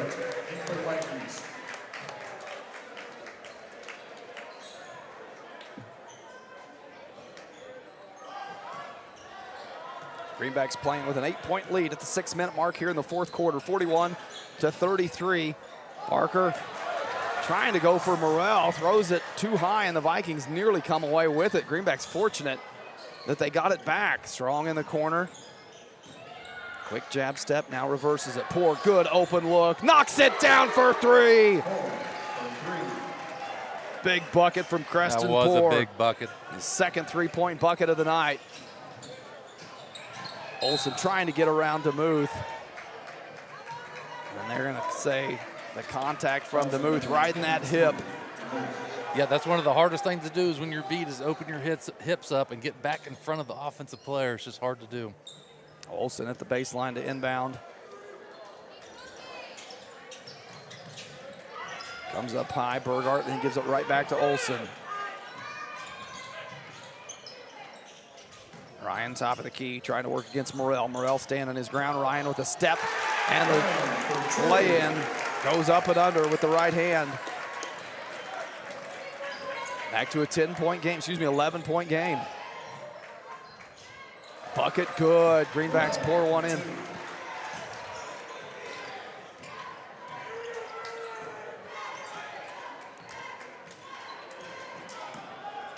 Olson into the paint. Heitschmidt, spin move, has some space from it, but misses on the shot. Morrell pulls down the board, up ahead, pour behind everybody. Can he slow it down? Yes. Morrell, a good look up ahead. And great job by Crescent-Port, just getting them hustle plays down the court to have that easy transition layup. Olson, this fast-paced game, trying to put something together with his offense, and a whistle.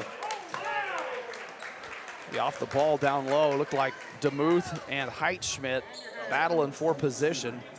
DeMuth will get picked up for the foul. Did you see who made that bucket for the Greenbacks on the other end? Morrell. Morrell for the bucket. Thank you.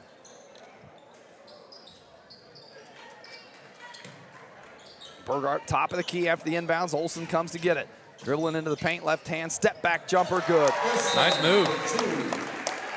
Olson into double digits now for the Vikings. 37-48 your score. 4:21 to play here in the fourth quarter, and a 30-second timeout coming from Coach Snyder. Well, I've got the Vikings at 36. The board's got them at 37. But you want to go down there and talk to them and see if they take your advice? Nope, we're going to just stay up here and let this one play out. Back and forth ball game, though, here. It's been a ball game. Both teams going back and forth, and it feels like the intensity level has just kind of come from a simmer to a just slowly rising. You know, you can kind of feel it on a dimmer switch where pretty soon these lights are going to come on and full blast, and it's going to get pretty heated in here. Yeah, everybody felt it kind of the midway through the third quarter there. The physicality of the game has kind of just rose on both ends of the floor, you know, on the Greenback side and on the Viking side. It'll be Greenback ball after the timeout from Coach Snyder. 4:18 to play here in the fourth. Greenbacks on top, 48-37. Liggett right side. Morrell comes out to help if needed. They swing it to him, top of the key. Strong back to Poor. Poor going to try another three from the corner. Doesn't go. Liggett trying to keep it alive with the backside rebound. It's the Vikings that pull it down. Anderson picks up a board. Right side, Pavlovich working against DeMuth. Using that body, kick out, three-point shot, drops. Heitschmidt knocks his second three-point bucket down of the night.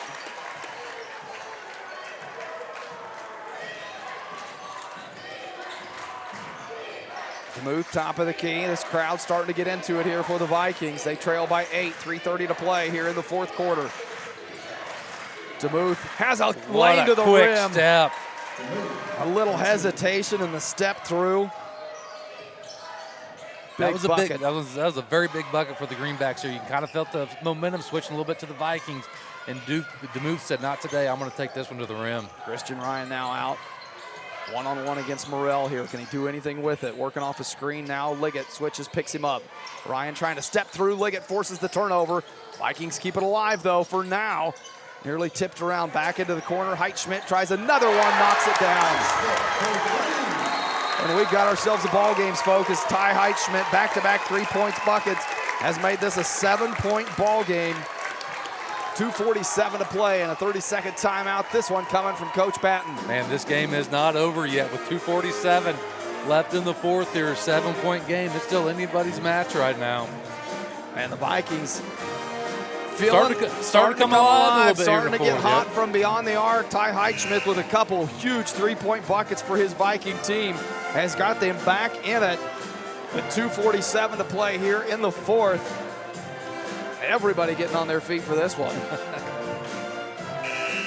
Good crowd here. Greenbacks travel well. Greenbacks trying to close it out. Kind of how we talked in the girls game with this gym not having any shot clock. the Greenbacks can be patient with the 7-point lead, but I don't like it with too much time left of being too complacent. Like, I think if you have the look, you if the gotta look go. is there, you've got to take it. This Greenback team is so good at finishing that you can't prevent yourself from doing that when it's right there. Liggett, Barker, and DeMuth working the ball around the perimeter. Morrell trying to set up down low, and a double dribble. Barker just a lapse in judgment there. Well, the unforced turnover. Morrell was coming on the backside to post up, and the Vikings did a good job of jumping in front of Morrell and caused Barker to try, just get caught in between that. So now the Vikings with a chance to close this gap. It's a 7-point lead for the Greenbacks, 2:25 to play. Olsen working against Lara, stepped on the line, and the over and back comes. Carlito Lara not given an inch in the backcourt. What a play from Carlito Lara. So DeMuth steps to the sideline to inbound for this Greenback team. Comes center court right back to Lara. Kick out to Strong in the far corner. DeMuth going to set things up top of the key. Barker trying to feed Morrell. Wisely backs it out. Now DeMuth on the right side. That pump fake trying to get to the rim. The left-hand floater drops it. Landon DeMuth having a great game big tonight. Buckets for him here in the fourth quarter. 10 points on the night for DeMuth, and they've been 10 big points. Under 2 to play here in the fourth. Greenbacks back on top by 9. Ryan trying to create some offense of his own. Backing down Morrell. Steps through, challenged at the rim, and he'll go to the free throw line.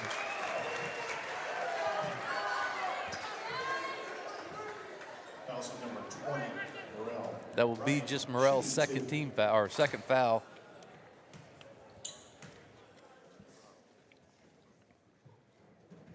First free throw too strong. Big miss for Christian Ryan. He's had a great game tonight. 13 points leads the way for the Vikings. One thing to note, that is the 15th foul on your Pratt Greenbacks. Ryan, the best free throw shooter on this Viking team, shoots nearly 70% from the line. Goes 0-2 at the line. Morrell pulls it down for the Greenbacks. Up ahead to Lara. See how aggressive he chooses to be. Into the paint, kick out to Strong. Thought about the baseline drive. Now wisely resets up top. 1:40 to play here in the fourth. Greenbacks with the luxury of a 9-point lead and no shot clock here. DeMuth on the baseline. Ryan comes out to defend and commits the foul. And that's another thing. You mentioned the 5-team fouls from the Greenbacks. That only the first team foul on the Vikings. So in the scenario where you're wanting to send the team to the free throw line, it's going to take you 4 more fouls to do it. I believe, Cody, if that was on Ryan, that will be his 4th. And he'll check out of the ball game now. Going to be playing some in and out as far as offense and defense. Number 21, Griffith, in for the Vikings. So with the big man off the court for the Vikings, Greenbacks have the advantage. Can they take advantage of it? Morrell calling for it, gives it right back to Strong after the inbounds. Left side to Lara. Barker going to reset. DeMuth, dump down to Morrell. Here's that size advantage. Can Morrell take advantage of it? Tied up down low. And a reach-in foul will go against Griffith. I believe he picks up his 4th on that foul. That's what I have him for, Cody. Second team foul on the Vikings. Strong sets up on the baseline to inbounds.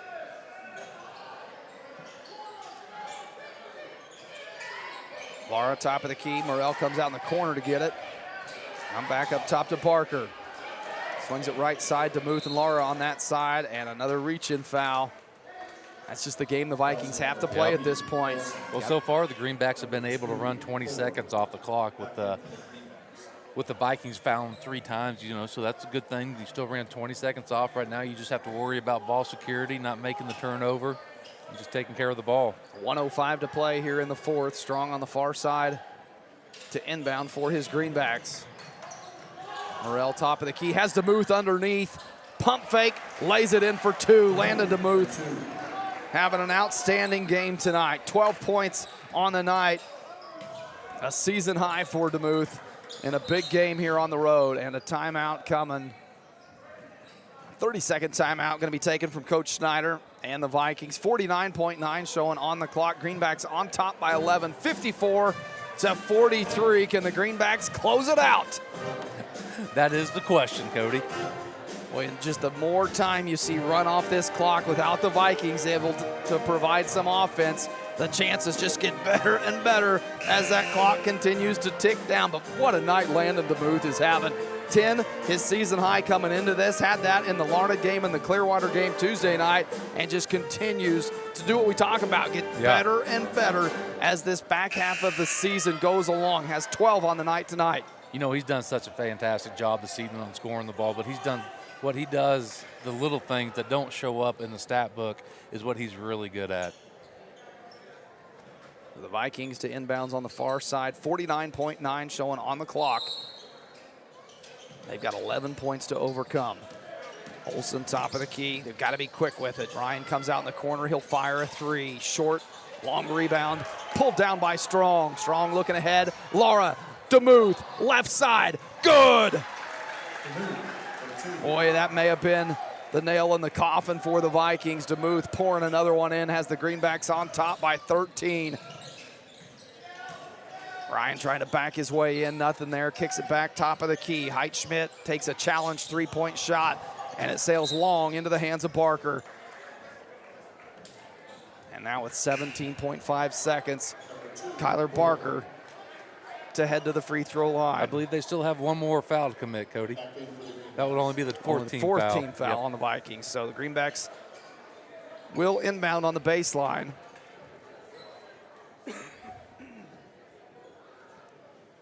DeMuth to inbounds. We'll see how the Vikings play this with the remaining 17 seconds. Barker, right side, and they do go ahead and commit the foul. That one should send Kyler Barker to the free throw line. Only 2 seconds run off, so 15 seconds showing on the clock.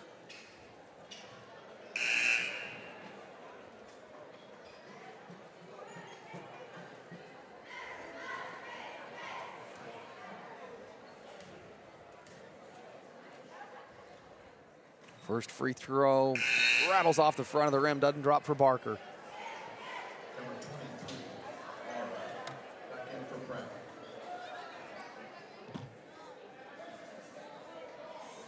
Just not a lot you can do if you're the Vikings here with the little time that you've got left to do it, trailing by 13.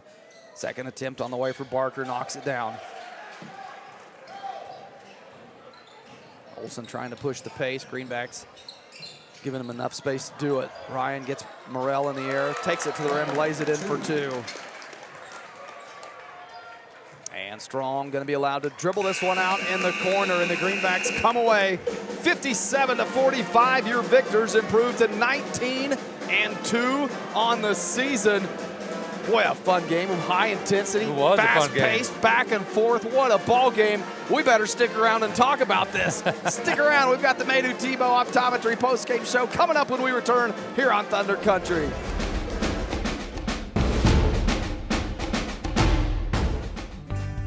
Mead Lumber in Pratt is looking better than ever. Stop by and see our brand new renovations with the same friendly faces you know and trust. Whether you're tackling a big project or just need supplies for the weekend, Mead Lumber has you covered with quality products and expert service. We're proud to be a part of this community and even more proud to support the hardworking athletes of Pratt High School. Mead Lumber, building relationships, building Pratt. To keep your equipment running, count on BTI for bulk oil delivered directly to your farm. Now BTI delivers 3 times the product, and it's quicker than ever. Our trucks travel up to 150 miles from any of our 6 stores, delivering premium oil, hydraulic fluid, and DEF, up to 1,500 gallons in just 30 minutes. It's another way to save you time and money. Call any of our 6 BTI locations or visit btioil.com. BTI, our family in partnership with your family.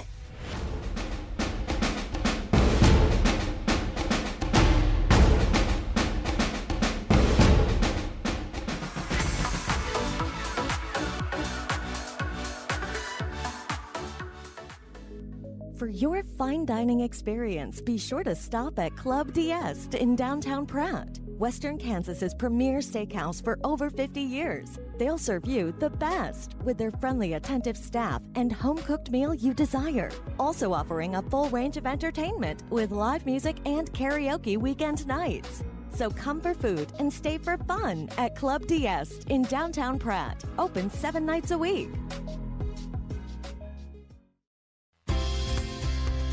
This is Chris with Car Auction Real Estate. We've been proudly moving assets since 1965 with locations in Pratt and Larned servicing the surrounding counties. Jamie here with Car Auction and Real Estate. While our marketing strategies clearly stand out, we stand strong on our principles of integrity, transparency, and reputation in our industry. Whether it be buying, selling, auction, or appraisal needs, look us up online at carauction.com. Good luck and go Greenbacks.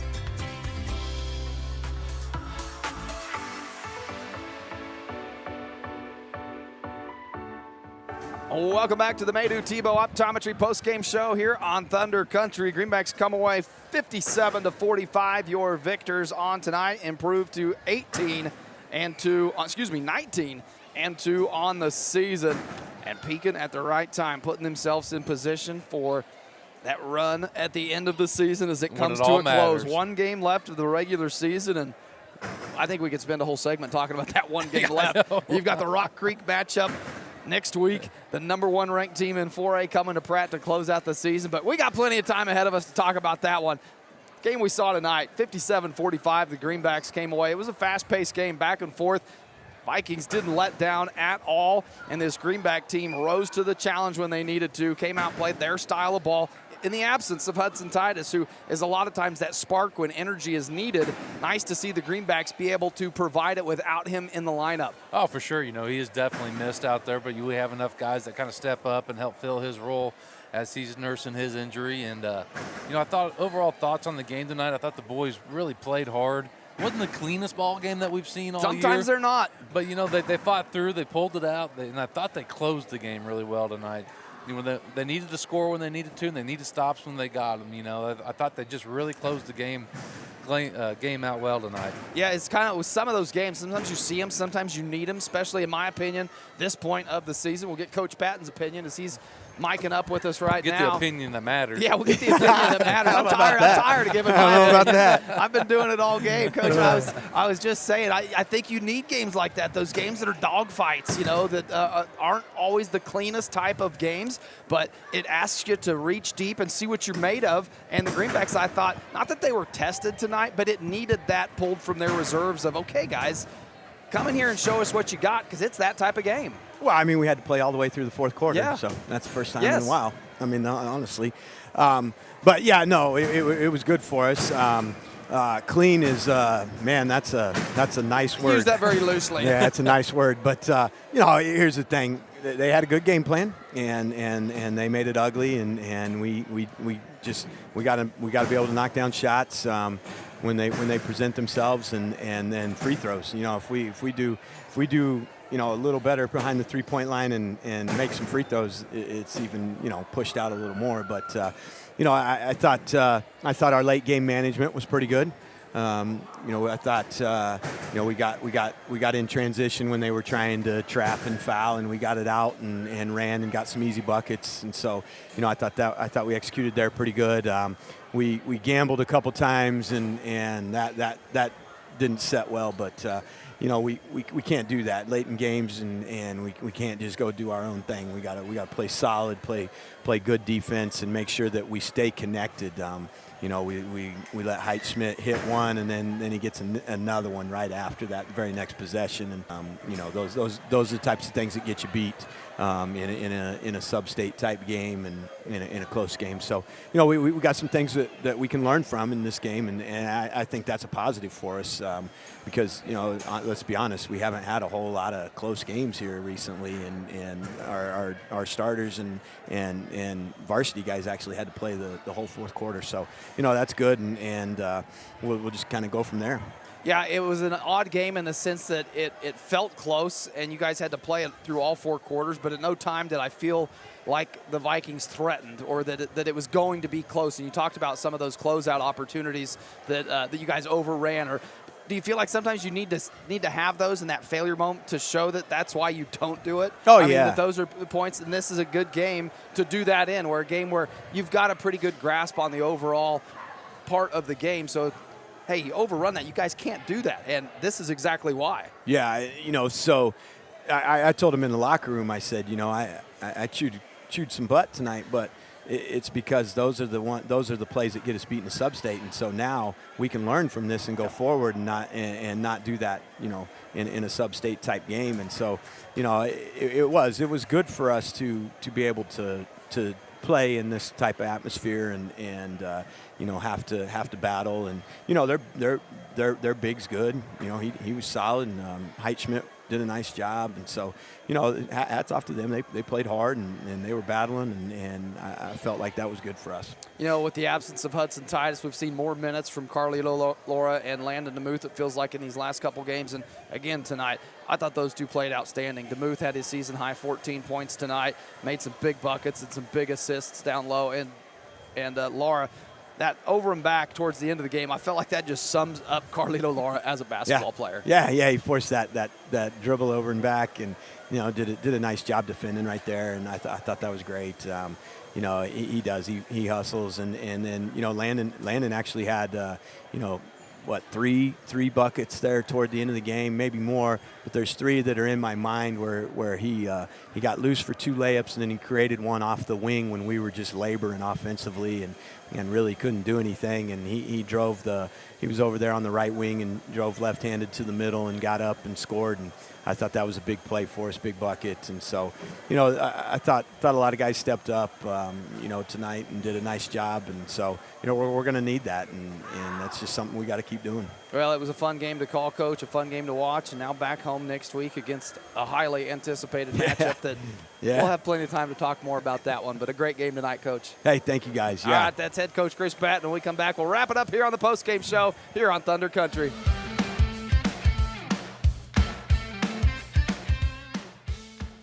Escape into your ultimate outdoor getaway with the help of Uni Landscapes, your local full-service landscape design and construction company specializing in landscapes, hardscapes, patios, sprinkler systems, water features, and snow removal services. They create your dream space by incorporating design elements unique to you and your family. Uni Landscapes serves Pratt and the surrounding area and is open Monday through Friday. Call 620-672-3301 to transform your outdoor space today. Need proof that Pratt has something for you? Living in Pratt is second to none with a fitness center, added new wings on an already impressive regional medical center, even an art museum. Pratt has dynamic downtown shopping, lots of hunting and fishing, and over 200 acres for outdoor lovers. Pratt is a great place to work and raise a family with beautiful older homes and new developments. Progressive, proud, and visionary. Proof that Pratt has something for you.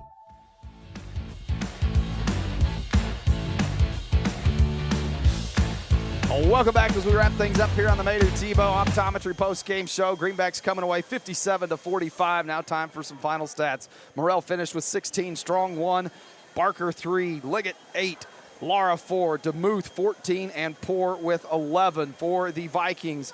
Ryan 15, Olsen 10, Heitschmidt 14, Pavlovich 3, and Berghardt with 2. Update on the ham auction buckets for Booster Club. The Greenbacks came into tonight's ball game with 88 made three-point buckets on the season. Poured in 2 more compliments of Creston Poor from beyond the arc to bring their total to 90 made three-point buckets on the season. So thank you once again to John and Kevin at Ham Auction for putting on the ham auction buckets for Booster Club. And now time for our Timish Electric Player of the Game Award. As we run down those stats, factor in everything, our conversation with Coach Batten. Yeah, you got to look at, there's a couple guys that stood out tonight, and Morrell goes out and gets his every night. I don't want to take anything away from him, but I thought one of the guys that stood out in the fourth quarter that really helped push it over the top was Landon DeMuth. Yeah, I agree. 14 points on the night, a season high for DeMuth. Had 8 of those points in that fourth quarter. Really needed them when you needed them the most. Yeah, DeMuth came through, helped close out that ball game. So no argument from me there. I'm with you on that one. Landon DeMuth taking home our Timish Electric Player of the ball game. Another one of our great sponsors in Timish Electric. Having said all that, thank you to all of our sponsors, and thank you to everyone out there who tuned in to the broadcast, however you chose to do it, whether it was on the radio dial or on one of our live streams provided tonight. We appreciate you tuning in for the show, and we'll be back in action next week. Rock Creek, that is not a game you want to miss. If for some reason you cannot make it in person, we will be in all the normal places, but that game is at home that is a game you're going to want to get to. So don't be a hobbit in some cave where you can't make it out to the ball game, and get yourself down there to the game. For myself and Logan McAllister, that's going to do it. I've been Cody Eastis alongside Logan McAllister, and once a Greenback, always a Greenback.